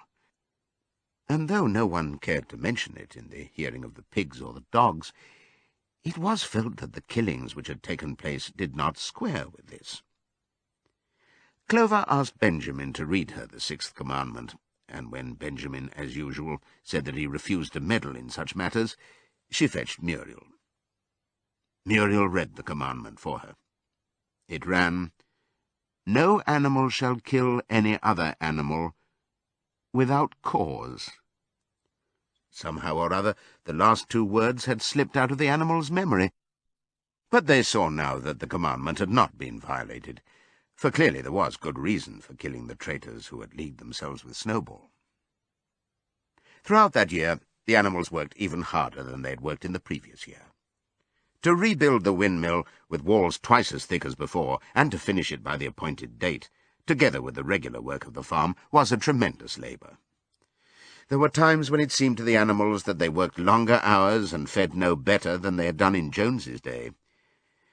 On Sunday mornings, Squealer, holding down a long strip of paper with his trotter, would read out to them lists of figures proving that the production of every class of foodstuff had increased by 200%, 300%, or 500%, as the case might be. The animals saw no reason to disbelieve him, especially as they could no longer remember very clearly what conditions had been like before the rebellion. All the same, there were days when they felt that they would sooner have had less figures and more food. All orders were now issued through Squealer, or one of the other pigs. Napoleon himself was not seen in public as often as once in a fortnight. When he did appear, he was attended not only by his retinue of dogs, but by a black cockerel who marched in front of him and acted as a kind of trumpeter, letting out a loud cock-a-doodle-doo before Napoleon spoke. Even in the farmhouse, it was said, Napoleon inhabited separate apartments from the others. He took his meals alone, with 2 dogs to wait upon him, and always ate from the Crown Derby dinner service which had been in the glass cupboard in the drawing-room. It was also announced that the gun would be fired every year on Napoleon's birthday, as well as on the other 2 anniversaries. Napoleon was now never spoken of simply as Napoleon. He was always referred to in formal style as our leader, Comrade Napoleon, and the pigs liked to invent for him such titles as Father of all animals, Terror of mankind, Protector of the sheepfold, Duckling's friend, and the like. In his speeches, Squealer would talk with the tears rolling down his cheeks, of Napoleon's wisdom, the goodness of his heart, and the deep love he bore to all animals everywhere, even and especially the unhappy animals who still lived in ignorance and slavery on other farms.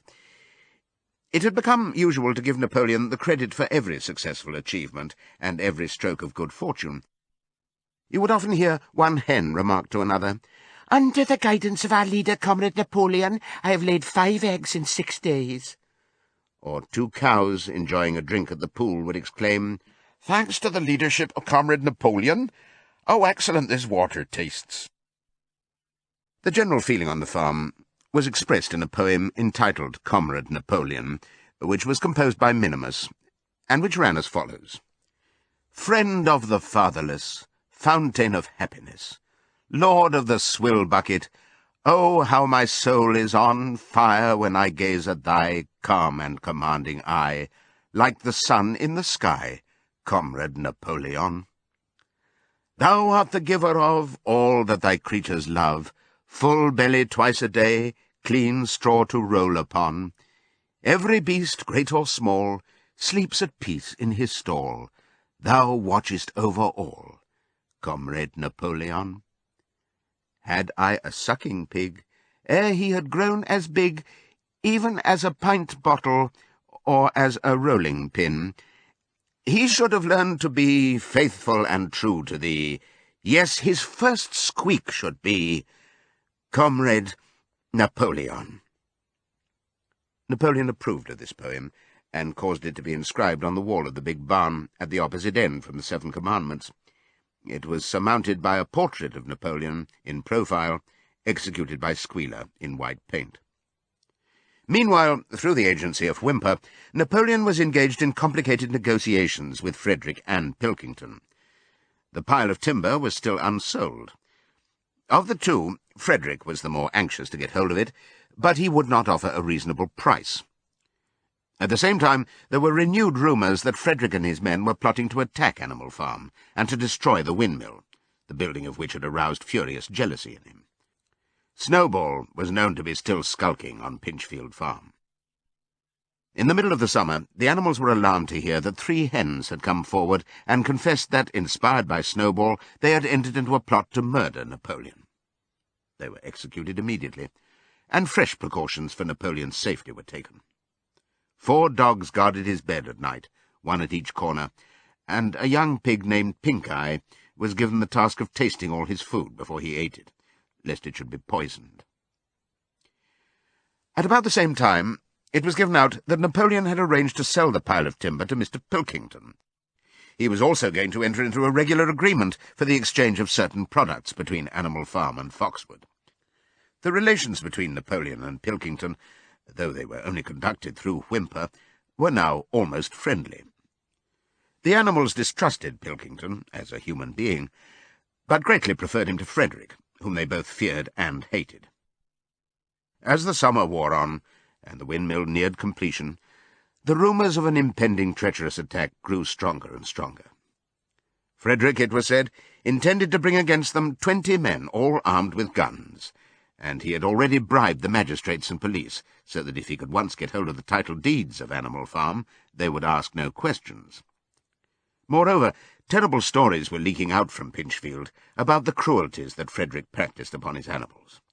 He had flogged an old horse to death, he starved his cows, he'd killed a dog by throwing it into the furnace. He amused himself in the evenings by making cocks fight with splinters of razor-blade tied to their spurs. The animals' blood boiled with rage when they heard of these things being done to their comrades, and sometimes they clamoured to be allowed to go out in a body and attack Pinchfield Farm, drive out the humans, and set the animals free. But Squealer counselled them to avoid rash actions and trust in Comrade Napoleon's strategy. Nevertheless, feeling against Frederick continued to run high. One Sunday morning, Napoleon appeared in the barn and explained that he had never at any time contemplated selling the pile of timber to Frederick. He considered it beneath his dignity, he said, to have dealings with scoundrels of that description. The pigeons, who were still sent out to spread tidings of the rebellion, were forbidden to set foot anywhere on Foxwood, and were also ordered to drop their former slogan of death to humanity in favour of death to Frederick. In the late summer, yet another of Snowball's machinations was laid bare. The wheat crop was full of weeds, and it was discovered that on one of his nocturnal visits Snowball had mixed weed seeds with the seed corn. A gander, who had been privy to the plot, had confessed his guilt to Squealer, and immediately committed suicide by swallowing deadly nightshade berries. The animals now also learned that Snowball had never, as many of them had believed hitherto, received the Order of Animal Hero First Class. This was merely a legend, which had been spread some time after the Battle of the Cowshed by Snowball himself.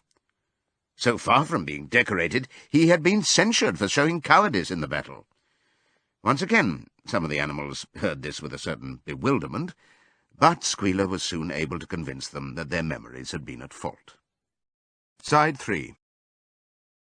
In the autumn, by a tremendous exhausting effort, for the harvest had to be gathered at almost the same time, the windmill was finished. The machinery had still to be installed, and Whymper was negotiating the purchase of it, but the structure was completed.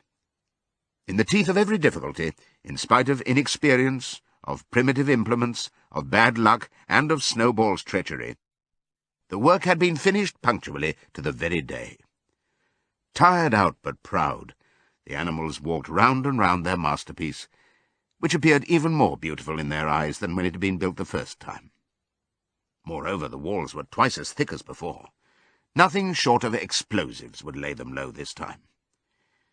And when they thought of how they had laboured, what discouragements they had overcome, and the enormous difference that would be made in their lives when the sails were turning and the dynamos running, when they thought of all this, their tiredness forsook them, and they gambolled round and round the windmill, uttering cries of triumph.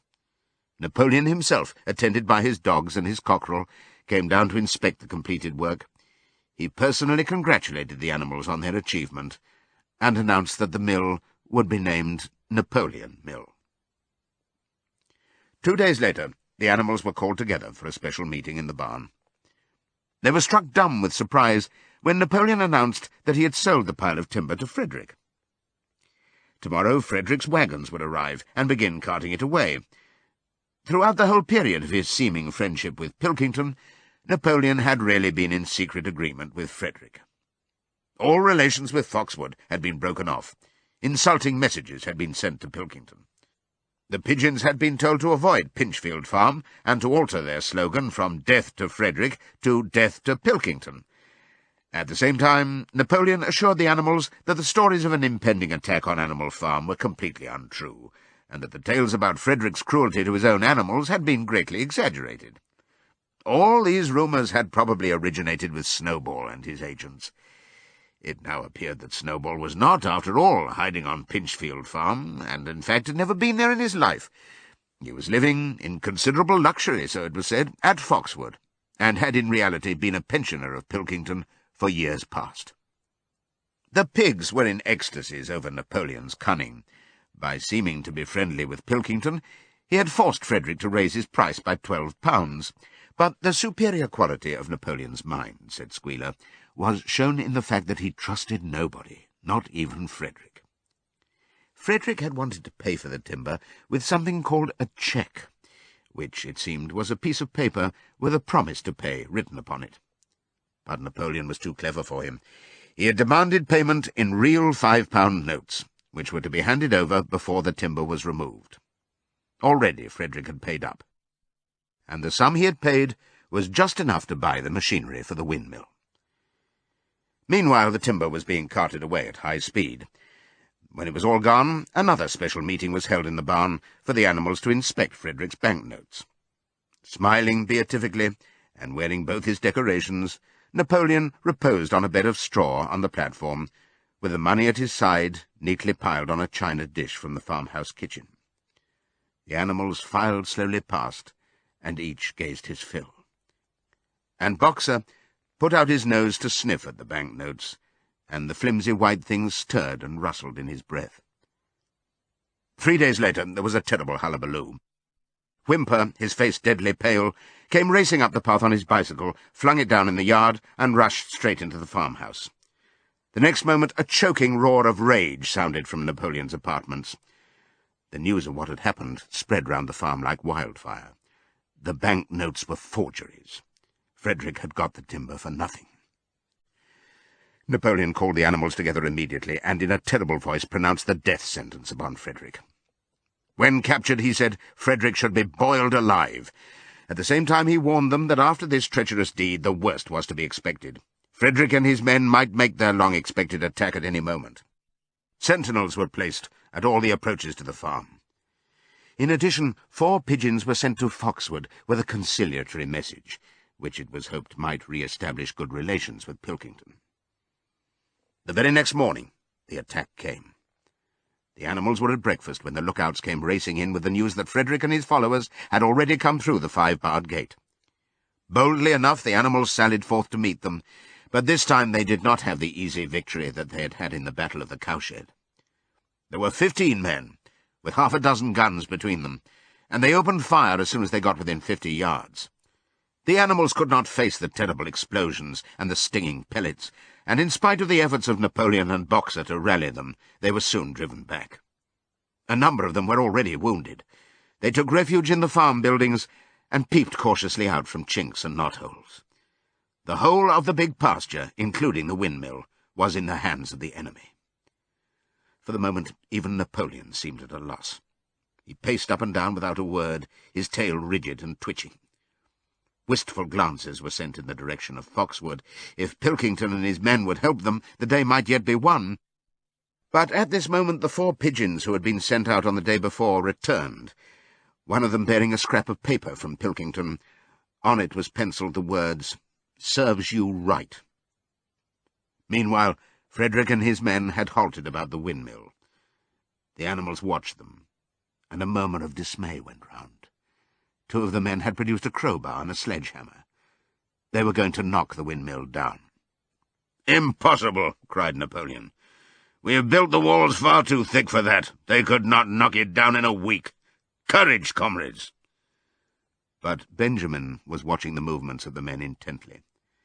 The two with the hammer and the crowbar were drilling a hole near the base of the windmill. Slowly, and with an air almost of amusement, Benjamin nodded his long muzzle. "I thought so," he said. "Do you not see what they're doing? In another moment they're going to pack blasting powder into that hole." Terrified, the animals waited. It was impossible now to venture out of the shelter of the buildings. After a few minutes, the men were seen to be running in all directions. Then there was a deafening roar. The pigeons swirled into the air, and all the animals, except Napoleon, flung themselves flat on their bellies and hid their faces. When they got up again, a huge cloud of black smoke was hanging where the windmill had been. Slowly the breeze drifted it away. The windmill had ceased to exist. At this sight, the animals' courage returned to them. The fear and despair they had felt a moment earlier were drowned in their rage against this vile, contemptible act. A mighty cry for vengeance went up, and without waiting for further orders, they charged forth in a body and made straight for the enemy. This time they did not heed the cruel pellets that swept over them like hail. It was a savage, bitter battle. The men fired again and again, and when the animals got to close quarters, lashed out with their sticks and their heavy boots. A cow, 3 sheep, and 2 geese were killed, and nearly everyone was wounded.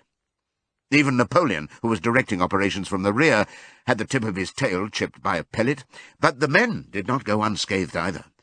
3 of them had their heads broken by blows from Boxer's hoofs, another was gored in the belly by a cow's horn, another had his trousers nearly torn off by Jessie and Bluebell. And when the 9 dogs of Napoleon's own bodyguard, whom he had instructed to make a detour under cover of the hedge, suddenly appeared on the men's flank, baying ferociously, panic overtook them. They saw that they were in danger of being surrounded. Frederick shouted to his men to get out while the going was good, and the next moment the cowardly enemy was running for dear life. The animals chased them right down to the bottom of the field and got in some last kicks at them as they forced their way through the thorn hedge. They had won, but they were weary and bleeding. Slowly they began to limp back towards the farm. The sight of their dead comrades, stretched upon the grass, moved some of them to tears. And for a little while they halted in sorrowful silence at the place where the windmill had once stood. Yes, it was gone. Almost the last trace of their labour was gone. Even the foundations were partially destroyed, and in rebuilding it they could not this time, as before, make use of the fallen stones. This time the stones had vanished too. The force of the explosion had flung them to distances of hundreds of yards. It was as though the windmill had never been. As they approached the farm, Squealer, who had unaccountably been absent during the fighting, came skipping towards them, whisking his tail and beaming with satisfaction. And the animals heard, from the direction of the farm buildings, the solemn booming of a gun. "What is that gun firing for?" said Boxer. "To celebrate our victory," cried Squealer. "What victory?" said Boxer. His knees were bleeding, he had lost a shoe and split his hoof, and a dozen pellets had lodged themselves in his hind leg. "What victory, comrade? Have we not driven the enemy off our soil, the sacred soil of Animal Farm?" "But they have destroyed the windmill, and we'd worked on it for 2 years. "What matter? We will build another windmill. We will build 6 windmills if we feel like it. You do not appreciate, comrade, the mighty thing that we have done. The enemy was in occupation of this very ground that we stand upon, and now, thanks to the leadership of Comrade Napoleon, we have won every inch of it back again." "Then we've won back what we had before," said Boxer. "That is our victory," said Squealer. They limped into the yard. The pellets under the skin of Boxer's leg smarted painfully. He saw ahead of him the heavy labour of rebuilding the windmill from the foundations, and already in imagination he braced himself for the task.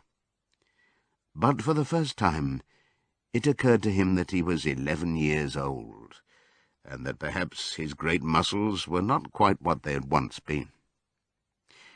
But when the animals saw the green flag flying, and heard the gun firing again, 7 times it was fired in all, and heard the speech that Napoleon made, congratulating them on their conduct, it did seem to them, after all, that they had won a great victory. The animals slain in the battle were given a solemn funeral. Boxer and Clover pulled the wagon which served as a hearse, and Napoleon himself walked at the head of the procession. 2 whole days were given over to celebrations. There were songs, speeches, and more firing of the gun, and a special gift of an apple was bestowed on every animal, with 2 ounces of corn for each bird, and 3 biscuits for each dog.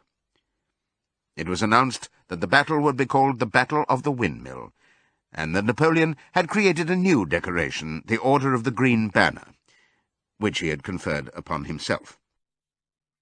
In the general rejoicings, the unfortunate affair of the banknotes was forgotten. It was a few days later than this that the pigs came upon a case of whisky in the cellars of the farmhouse. It had been overlooked at the time when the house was first occupied. That night there came from the farmhouse the sound of loud singing, in which, to everyone's surprise, the strains of Beasts of England were mixed up. At about 9:30, Napoleon, wearing an old bowler hat of Mr. Jones's, was distinctly seen to emerge from the back door, gallop rapidly round the yard, and disappear indoors again.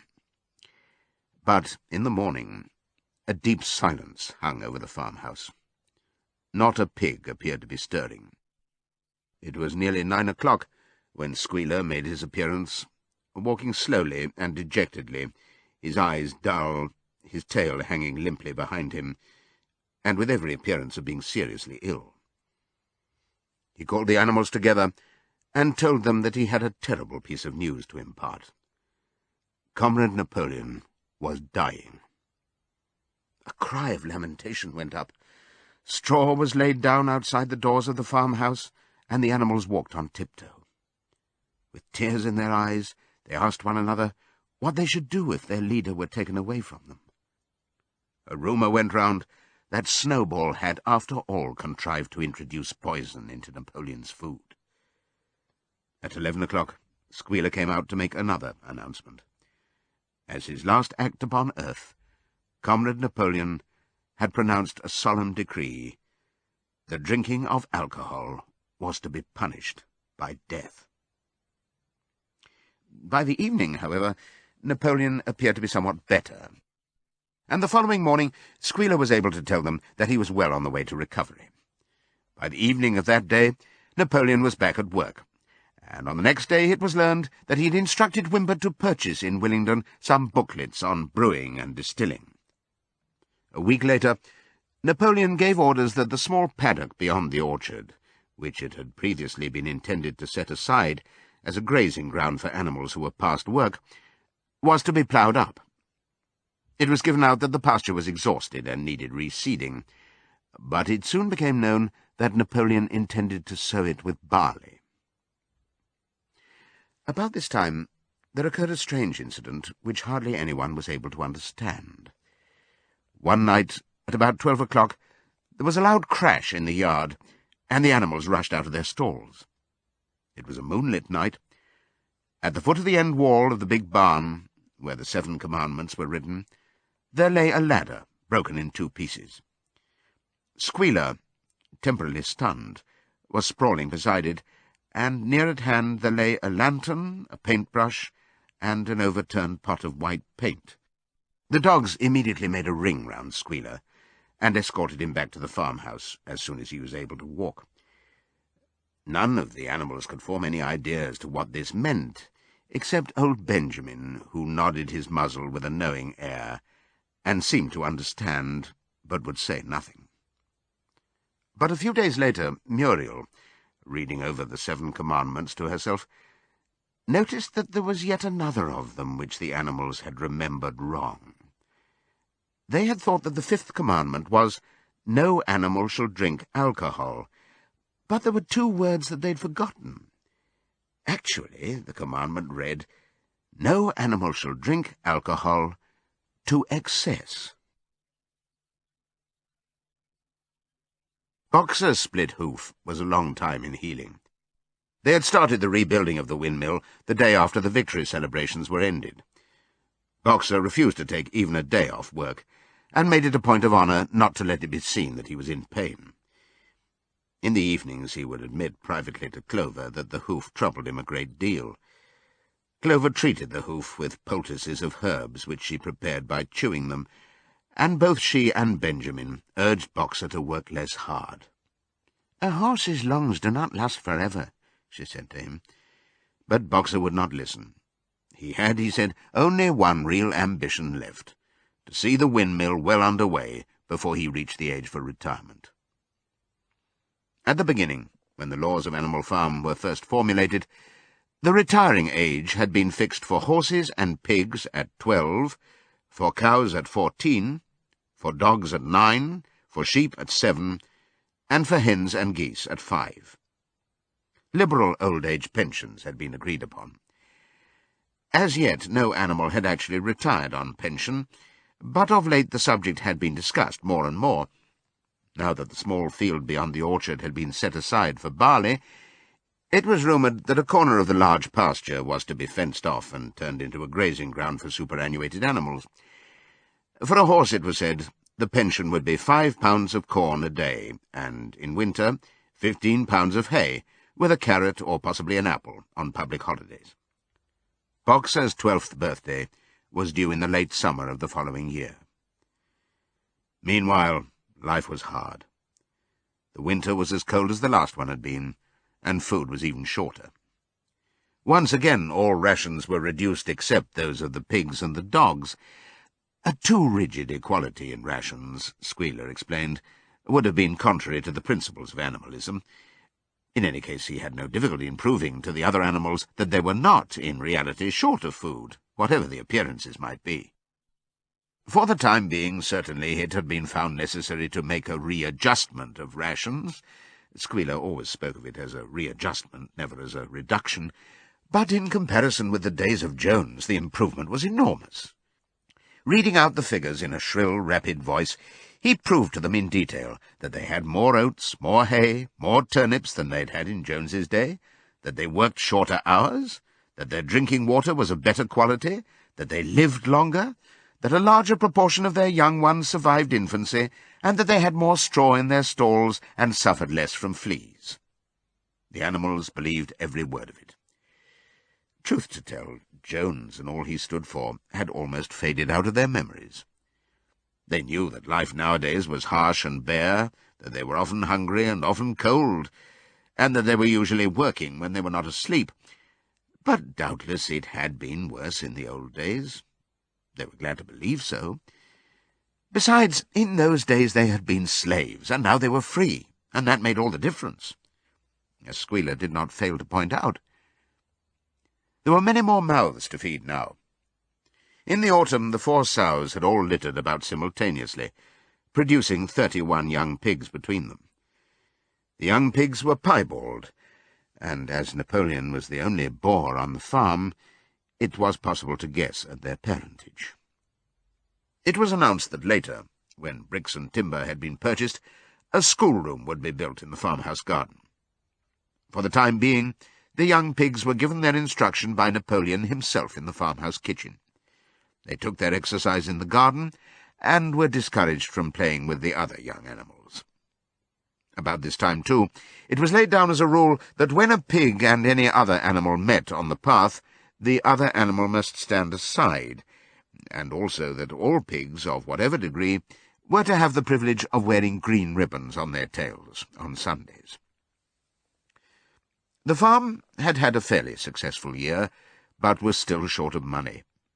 There were the bricks, sand and lime for the schoolroom to be purchased, and it would also be necessary to begin saving up again for the machinery for the windmill. Then there were lamp oil and candles for the house, sugar for Napoleon's own table — he forbade this to the other pigs on the ground that it made them fat — and all the usual replacements such as tools, nails, string, coal, wire, scrap iron, and dog biscuits. A stump of hay and part of the potato crop was sold off, and the contract for eggs was increased to 600 a week, so that year the hens barely hatched enough chicks to keep their numbers at the same level. Rations, reduced in December, were reduced again in February, and lanterns in the stalls were forbidden to save oil. But the pigs seemed comfortable enough, and in fact were putting on weight, if anything. One afternoon in late February, a warm, rich, appetizing scent, such as the animals had never smelled before, wafted itself across the yard from the little brew-house, which had been disused in Jones's time, and which stood beyond the kitchen. Some said it was the smell of cooking barley. The animals sniffed the air hungrily and wondered whether a warm mash was being prepared for their supper. But no warm mash appeared, and on the following Sunday it was announced that from now onwards all barley would be reserved for the pigs. The field beyond the orchard had already been sown with barley, and the news soon leaked out that every pig was now receiving a ration of a pint of beer daily, with half a gallon for Napoleon himself, which was always served to him in the Crown Derby soup tureen. But if there were hardships to be borne, they were partly offset by the fact that life nowadays had a greater dignity than it had had before. There were more songs, more speeches, more processions. Napoleon had commanded that once a week there should be held something called a spontaneous demonstration, the object of which was to celebrate the struggles and triumphs of Animal Farm.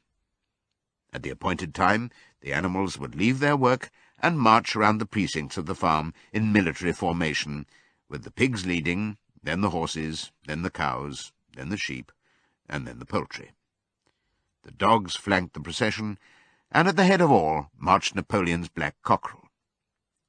Boxer and Clover always carried between them a green banner marked with the hoof and the horn, and the caption, "Long live Comrade Napoleon." Afterwards there were recitations of poems composed in Napoleon's honour, and a speech by Squealer, giving particulars of the latest increases in the production of foodstuffs, and on occasion a shot was fired from the gun. The sheep were the greatest devotees of the spontaneous demonstrations, and if anyone complained, as a few animals sometimes did when no pigs or dogs were near, that they wasted time and meant a lot of standing about in the cold, the sheep was sure to silence him with a tremendous bleating of 4 legs good, 2 legs bad. But, by and large, the animals enjoyed these celebrations. They found it comforting to be reminded that, after all, they were truly their own masters, and that the work they did was for their own benefit. So that what with the songs, the processions, Squealer's lists of figures, the thunder of the gun, the crowing of the cockerel, and the fluttering of the flag, they were able to forget that their bellies were empty, at least part of the time. In April, Animal Farm was proclaimed a republic, and it became necessary to elect a president. There was only one candidate, Napoleon, who was elected unanimously. On the same day it was given out that fresh documents had been discovered which revealed further details about Snowball's complicity with Jones. It now appeared that Snowball had not, as the animals had previously imagined, merely attempted to lose the battle of the cowshed by means of a stratagem, but had been openly fighting on Jones's side. In fact, it was he who had actually been the leader of the human forces, and had charged into battle with the words, "Long live humanity," on his lips. The wounds on Snowball's back, which a few of the animals still remembered to have seen, had been inflicted by Napoleon's teeth. In the middle of the summer, Moses the raven suddenly reappeared on the farm, after an absence of several years. He was quite unchanged, still did no work, and talked in the same strain as ever about Sugar Candy Mountain. He would perch on a stump, flap his black wings, and talk by the hour to anyone who would listen. "Up there, comrades," he would say solemnly, pointing to the sky with his large beak. "Up there, just on the other side of that dark cloud that you can see. There it lies, Sugar Candy Mountain, that happy country where we poor animals shall rest forever from our labours." He even claimed to have been there on one of his higher flights, and to have seen the everlasting fields of clover and the linseed cake and lump sugar growing on the hedges. Many of the animals believed him. Their lives now, they reasoned, were hungry and laborious. Was it not right and just that a better world should exist somewhere else? A thing that was difficult to determine was the attitude of the pigs towards Moses. They all declared contemptuously that his stories about Sugar Candy Mountain were lies, and yet they allowed him to remain on the farm, not working, with an allowance of a gill of beer a day. After his hoof had healed up, Boxer worked harder than ever. Indeed, all the animals worked like slaves that year. Apart from the regular work of the farm and the rebuilding of the windmill, there was the schoolhouse for the young pigs, which was started in March. Sometimes the long hours on insufficient food were hard to bear, but Boxer never faltered. In nothing that he said or did was there any sign that his strength was not what it had been. It was only his appearance that was a little altered. His hide was less shiny than it had used to be, and his great haunches seemed to have shrunken. The others said, "Boxer will pick up when the spring grass comes on," but the spring grass came, and Boxer grew no fatter. Sometimes on the slope leading to the top of the quarry, when he braced his muscles against the weight of some vast boulder, it seemed that nothing kept him on his feet except the will to continue. At such times his lips were seen to form the words, "I will work harder." He had no voice left.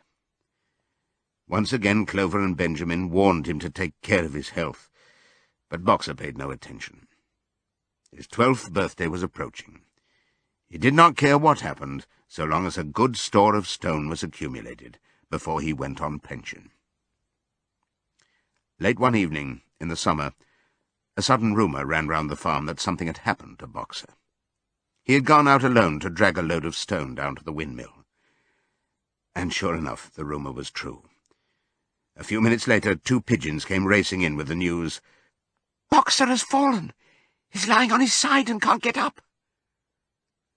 About half the animals on the farm rushed out to the knoll where the windmill stood. There lay Boxer, between the shafts of the cart, his neck stretched out, unable even to raise his head. His eyes were glazed, his sides matted with sweat. A thin stream of blood had trickled out of his mouth. Clover dropped to her knees at his side. "Boxer," she cried, "how are you?" "It is my lung," said Boxer in a weak voice. "It does not matter. I think you will be able to finish the windmill without me. There is a pretty good store of stone accumulated. I had only another month to go in any case. To tell you the truth, I had been looking forward to my retirement. And perhaps, as Benjamin is growing old too, they will let him retire at the same time, and be a companion to me." "We must get help at once," said Clover. "Run, somebody, and tell Squealer what has happened." All the other animals immediately raced back to the farmhouse to give Squealer the news. Only Clover remained, and Benjamin, who lay down at Boxer's side, and without speaking kept the flies off him with his long tail. After about a quarter of an hour, Squealer appeared, full of sympathy and concern.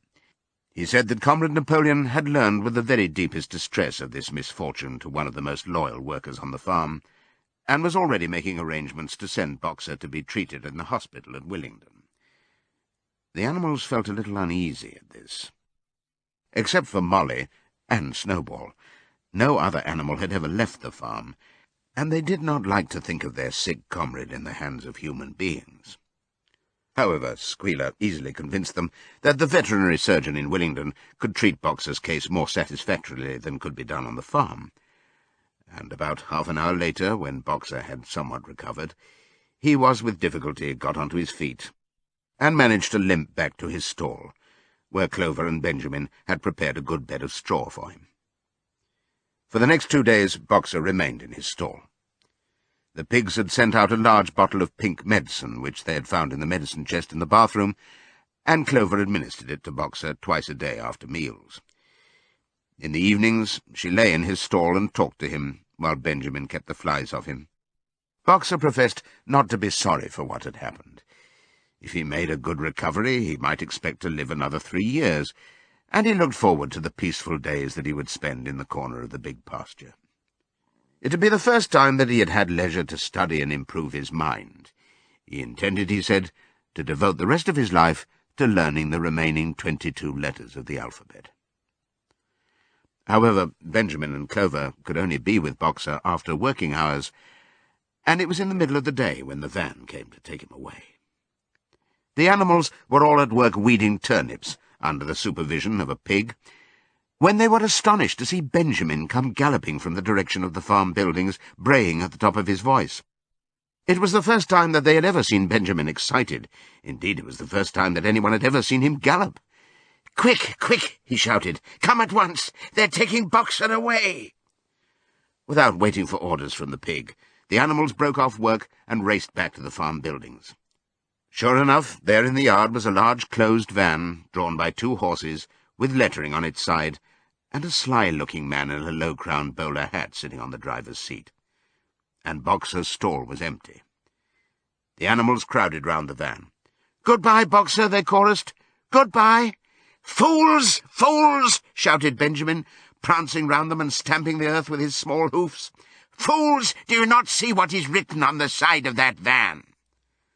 That gave the animals pause, and there was a hush. Muriel began to spell out the words, but Benjamin pushed her aside, and in the midst of a deadly silence he read, "Alfred Simmons, horse slaughterer and glue boiler, Willingdon. Dealer in hides and bone meal. Kennels supplied." "Do you not understand what that means? They are taking Boxer to the knackers." A cry of horror burst from all the animals. At this moment the man on the box whipped up his horses, and the van moved out of the yard at a smart trot. All the animals followed, crying out at the tops of their voices. Clover forced her way to the front. The van began to gather speed. Clover tried to stir her stout limbs to a gallop, and achieved a canter. "Boxer!" she cried. "Boxer! Boxer! Boxer!" And just at this moment, as though he had heard the uproar outside, Boxer's face with a white stripe down his nose appeared at the small window at the back of the van. "Boxer!" cried Clover in a terrible voice. "Boxer, get out! Get out quickly! They are taking you to your death!" All the animals took up the cry of, "Get out, Boxer, get out!" But the van was already gathering speed and drawing away from them. It was uncertain whether Boxer had understood what Clover had said, but a moment later his face disappeared from the window, and there was the sound of a tremendous drumming of hoofs inside the van. He was trying to kick his way out.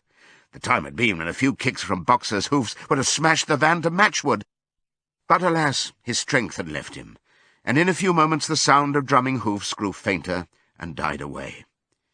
In desperation the animals began appealing to the 2 horses which drew the van to stop. "Comrades, comrades," they shouted, "don't take your own brother to his death." But the stupid brutes, too ignorant to realize what was happening, merely set back their ears and quickened their pace. Boxer's face did not reappear at the window. Too late, someone thought of racing ahead and shutting the 5-barred gate, but in another moment the van was through it and rapidly disappearing down the road. Boxer was never seen again. 3 days later it was announced that he had died in the hospital at Willingdon, in spite of receiving every attention a horse could have. Squealer came to announce the news to the others. He had, he said, been present during Boxer's last hours. "It was the most affecting sight I have ever seen," said Squealer, lifting his trotter and wiping away a tear. "I was at his bedside at the very last, and at the end, almost too weak to speak, he whispered in my ear that his sole sorrow was to have passed on before the windmill was finished. 'Forward, comrades,' he whispered. 'Forward in the name of the rebellion. Long live Animal Farm. Long live Comrade Napoleon. Napoleon is always right.' Those were his very last words, comrades." Here Squealer's demeanour suddenly changed. He fell silent for a moment, and his little eyes darted suspicious glances from side to side before he proceeded. It had come to his knowledge, he said, that a foolish and wicked rumour had been circulated at the time of Boxer's removal. Some of the animals had noticed that the van which took Boxer away was marked Horse Slaughterer, and had actually jumped to the conclusion that Boxer was being sent to the knackers. It was almost unbelievable, said Squealer, that any animal could be so stupid. "Surely," he cried indignantly, whisking his tail and skipping from side to side, "surely they knew their beloved leader, Comrade Napoleon, better than that." But the explanation was really very simple. The van had previously been the property of the knacker, and had been bought by the veterinary surgeon, who had not yet painted the old name out. That was how the mistake had arisen. The animals were enormously relieved to hear this, and when Squealer went on to give further graphic details of Boxer's deathbed, the admirable care he had received, and the expensive medicines for which Napoleon had paid without a thought as to the cost, their last doubts disappeared, and the sorrow that they felt for their comrade's death was tempered by the thought that at least he had died happy. Napoleon himself appeared at the meeting on the following Sunday morning, and pronounced a short oration in Boxer's honour. It had not been possible, he said, to bring back their lamented comrade's remains for interment on the farm, but he had ordered a large wreath to be made from the laurels in the farmhouse garden, and sent down to be placed on Boxer's grave. And in a few days' time the pigs intended to hold a memorial banquet in Boxer's honour. Napoleon ended his speech with a reminder of Boxer's two favourite maxims: "I will work harder," and "Comrade Napoleon is always right." Maxims, he said, which every animal would do well to adopt as his own. On the day appointed for the banquet, a grocer's van drove up from Willingdon and delivered a large wooden crate at the farmhouse. That night there was the sound of uproarious singing, which was followed by what sounded like a violent quarrel, and ended at about 11 o'clock with a tremendous crash of glass. No one stirred in the farmhouse before noon on the following day, and the word went round that from somewhere or other the pigs had acquired the money to buy themselves another case of whisky. Years passed. The seasons came and went. The short animal lives fled by. A time came when there was no one who remembered the old days before the rebellion, except Clover, Benjamin, Moses the raven, and a number of the pigs. Muriel was dead. Bluebell, Jessie, and Pincher were dead. Jones, too, was dead. He had died in an inebriate's home in another part of the county. Snowball was forgotten.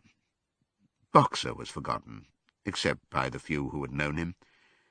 Clover was an old stout mare now, stiff in the joints and with a tendency to rheumy eyes. She was 2 years past the retiring age, but in fact no animal had ever actually retired. The talk of setting aside a corner of the pasture for superannuated animals had long since been dropped. Napoleon was now a mature boar of 24 stone. Squealer was so fat that he could with difficulty see out of his eyes. Only old Benjamin was much the same as ever, except for being a little greyer about the muzzle, and since Boxer's death, more morose and taciturn than ever. There were many more creatures on the farm now, though the increase was not so great as had been expected in earlier years. Many animals had been born to whom the rebellion was only a dim tradition, passed on by word of mouth, and others had been bought who had never heard mention of such a thing before their arrival. The farm possessed 3 horses now, besides Clover. They were fine upstanding beasts, willing workers, and good comrades, but very stupid. None of them proved able to learn the alphabet beyond the letter B.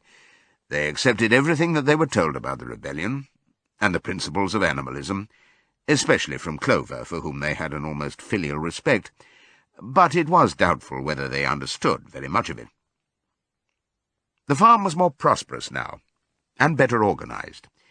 It had even been enlarged by 2 fields which had been bought from Mr. Pilkington. The windmill had been successfully completed at last, and the farm possessed a threshing machine and a hay elevator of its own, and various new buildings had been added to it. Whymper had bought himself a dog-cart. The windmill, however, had not after all been used for generating electrical power. It was used for milling corn, and brought in a handsome money profit. The animals were hard at work building yet another windmill. When that one was finished, so it was said, the dynamos would be installed. But the luxuries of which Snowball had once taught the animals to dream, the stalls with electric light and hot and cold water, and the 3-day week, were no longer talked about. Napoleon had denounced such ideas as contrary to the spirit of animalism. The truest happiness, he said, lay in working hard and living frugally. Somehow it seemed as though the farm had grown richer without making the animals themselves any richer, except, of course, for the pigs and the dogs. Perhaps this was partly because there were so many pigs and so many dogs. It was not that these creatures did not work after their fashion. There was, as Squealer was never tired of explaining, endless work in the supervision and organization of the farm. Much of this work was of a kind that the other animals were too ignorant to understand. For example, Squealer told them that the pigs had to expend enormous labours every day upon mysterious things called files, reports, minutes, and memoranda. These were large sheets of paper which had to be closely covered with writing, and as soon as they were so covered, they were burnt in the furnace. This was of the highest importance for the welfare of the farm, Squealer said. But still, neither pigs nor dogs produced any food by their own labour, and there were very many of them, and their appetites were always good. As for the others, their life, so far as they knew, was as it had always been. They were generally hungry, they slept on straw, they drank from the pool, they laboured in the fields. In winter they were troubled by the cold, and in summer by the flies.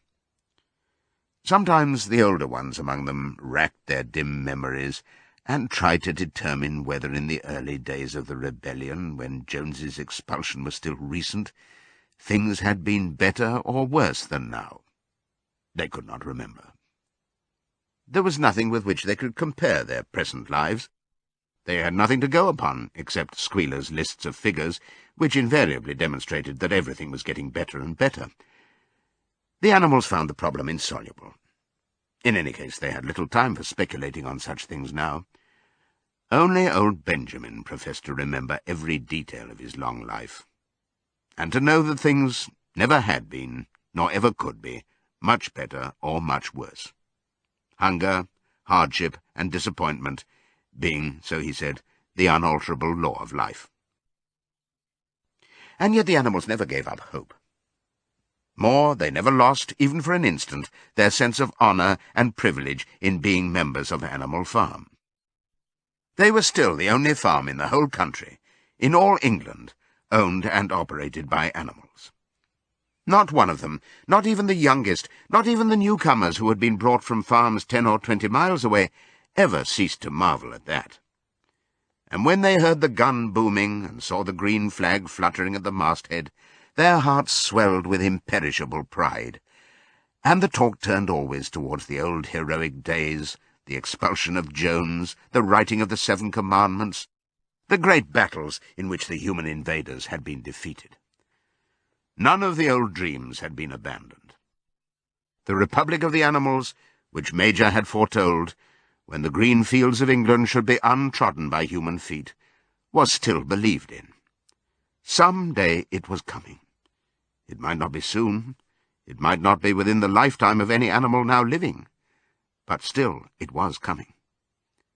Even the tune of Beasts of England was perhaps hummed secretly here and there. At any rate, it was a fact that every animal on the farm knew it, though no one would have dared to sing it aloud. It might be that their lives were hard and that not all of their hopes had been fulfilled, but they were conscious that they were not as other animals. If they went hungry, it was not from feeding tyrannical human beings. If they worked hard, at least they worked for themselves. No creature among them went upon 2 legs. No creature called any other creature master. All animals were equal. One day in early summer, Squealer ordered the sheep to follow him, and led them out to a piece of waste ground at the other end of the farm, which had become overgrown with birch saplings. The sheep spent the whole day there, browsing at the leaves under Squealer's supervision. In the evening he returned to the farmhouse himself, but, as it was warm weather, told the sheep to stay where they were. It ended by their remaining there for a whole week, during which time the other animals saw nothing of them. Squealer was with them for the greater part of every day. He was, he said, teaching them to sing a new song, for which privacy was needed. It was just after the sheep had returned, on a pleasant evening when the animals had finished work and were making their way back to the farm buildings, that the terrified neighing of a horse sounded from the yard. Startled, the animals stopped in their tracks. It was Clover's voice. She neighed again, and all the animals broke into a gallop and rushed into the yard. Then they saw what Clover had seen. It was a pig walking on his hind legs. Yes, it was Squealer.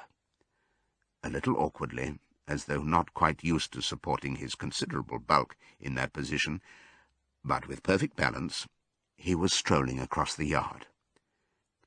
And a moment later, out from the door of the farmhouse came a long file of pigs, all walking on their hind legs. Some did it better than others.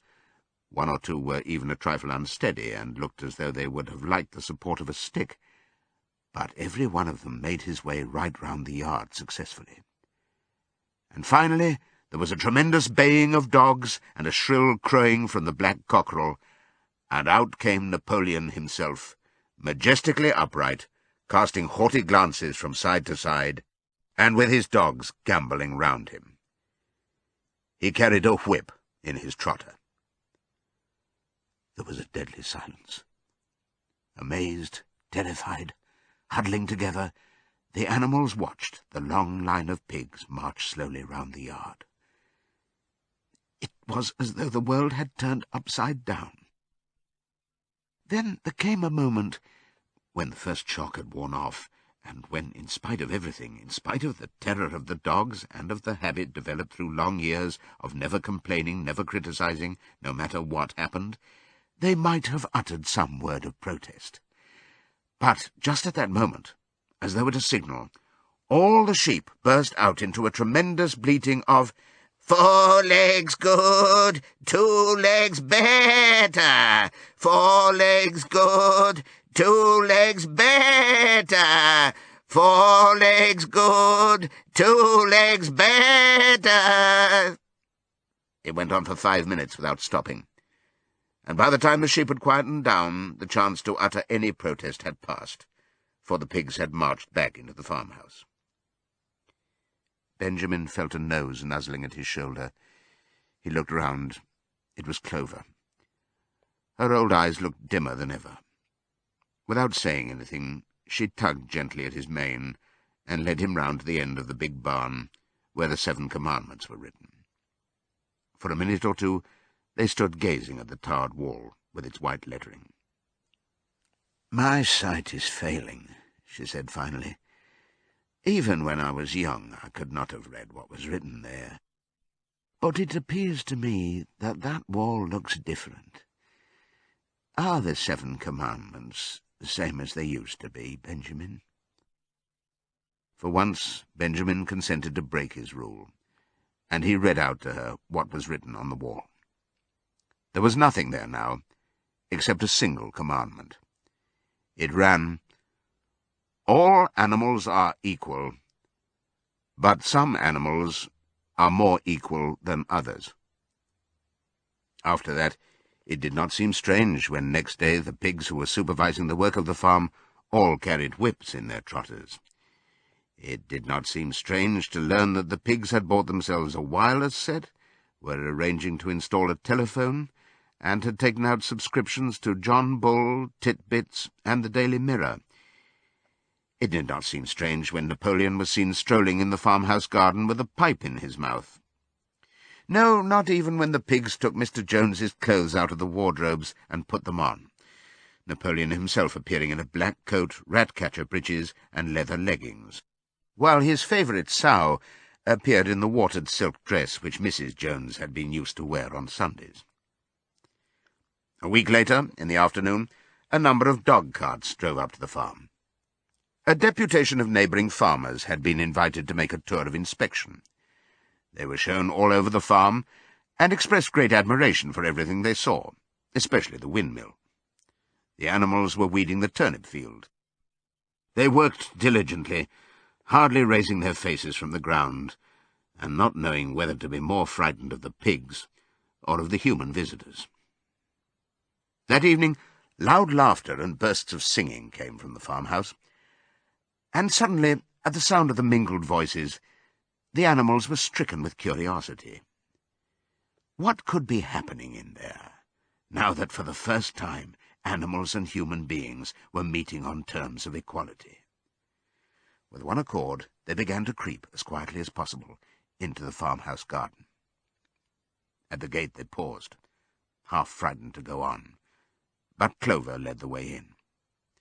They tiptoed up to the house, and such animals as were tall enough peered in at the dining-room window. There, round the long table, sat half a dozen farmers and half a dozen of the more eminent pigs, Napoleon himself occupying the seat of honour at the head of the table. The pigs appeared completely at ease in their chairs. The company had been enjoying a game of cards, but had broken off for the moment, evidently in order to drink a toast. A large jug was circulating, and the mugs were being refilled with beer. No one noticed the wondering faces of the animals that gazed in at the window. Mr. Pilkington of Foxwood had stood up, his mug in his hand. In a moment, he said, he would ask the present company to drink a toast. But before doing so, there were a few words that he felt it incumbent upon him to say. It was a source of great satisfaction to him, he said, and he was sure to all others present, to feel that a long period of mistrust and misunderstanding had now come to an end. There had been a time, not that he or any of the present company had shared such sentiments, but there had been a time when the respected proprietors of Animal Farm had been regarded, he would not say with hostility, but perhaps with a certain measure of misgiving by their human neighbours. Unfortunate incidents had occurred. Mistaken ideas had been current. It had been felt that the existence of a farm owned and operated by pigs was somehow abnormal and was liable to have an unsettling effect in the neighbourhood. Too many farmers had assumed, without due inquiry, that on such a farm a spirit of licence and indiscipline would prevail. They had been nervous about the effects upon their own animals, or even upon their human employees. But all such doubts were now dispelled. Today he and his friends had visited Animal Farm and inspected every inch of it with their own eyes, and what did they find? Not only the most up-to-date methods, but a discipline and an orderliness which should be an example to all farmers everywhere. He believed that he was right in saying that the lower animals on Animal Farm did more work and received less food than any animals in the county. Indeed, he and his fellow visitors today had observed many features which they intended to introduce on their own farms immediately. He would end his remarks, he said, by emphasizing once again the friendly feelings that subsisted, and ought to subsist, between Animal Farm and its neighbours. Between pigs and human beings there was not, and there need not be, any clash of interests whatever. Their struggles and their difficulties were one. Was not the labour problem the same everywhere? Here it became apparent that Mr. Pilkington was about to spring some carefully prepared witticism on the company, but for a moment he was too overcome by amusement to be able to utter it. After much choking, during which his various chins turned purple, he managed to get it out. "If you have your lower animals to contend with," he said, "we have our lower classes." This bon mot set the table in a roar, and Mr. Pilkington once again congratulated the pigs on the low rations, the long working hours, and the general absence of pampering which he had observed on Animal Farm. And now, he said finally, he would ask the company to rise to their feet and make certain that their glasses were full. "Gentlemen," concluded Mr. Pilkington, "gentlemen, I give you a toast to the prosperity of Animal Farm." There was enthusiastic cheering and stamping of feet. Napoleon was so gratified that he left his place and came round the table to clink his mug against Mr. Pilkington's before emptying it. When the cheering had died down, Napoleon, who had remained on his feet, intimated that he too had a few words to say. Like all of Napoleon's speeches, it was short and to the point. He too, he said, was happy that the period of misunderstanding was at an end.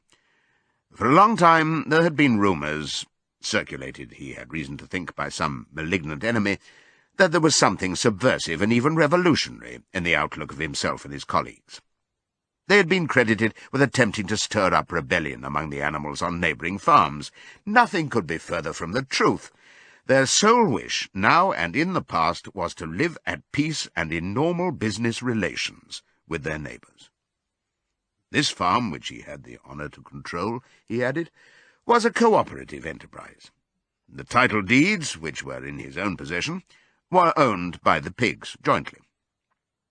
He did not believe, he said, that any of the old suspicions still lingered, but certain changes had been made recently in the routine of the farm which should have the effect of promoting confidence still further.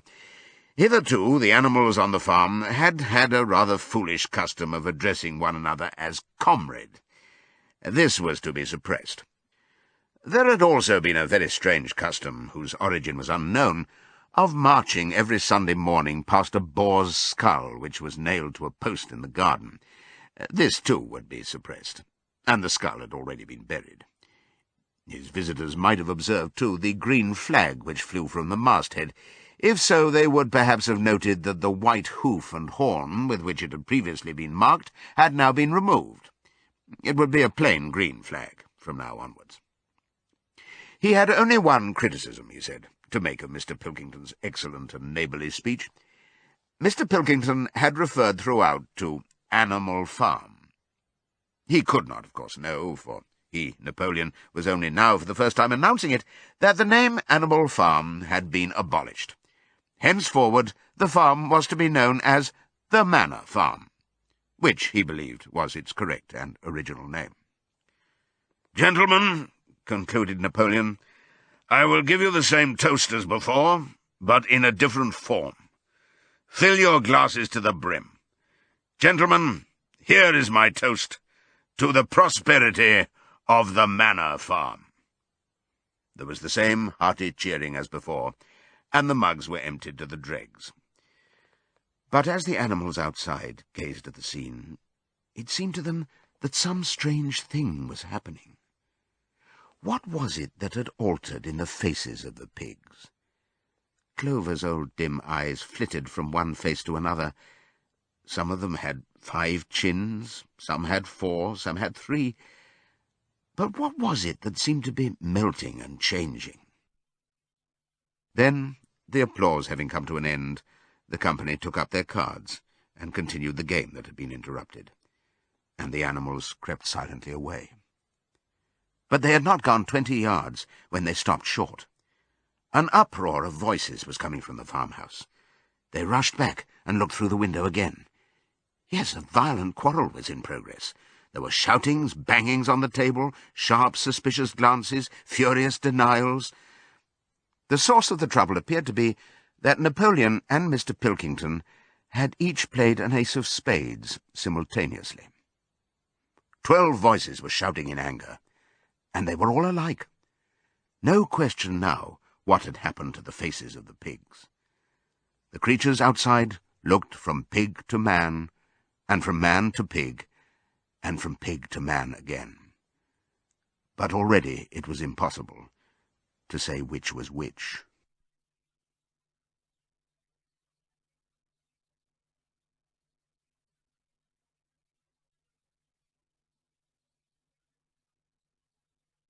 This audiobook was produced and published by Penguin Books Limited.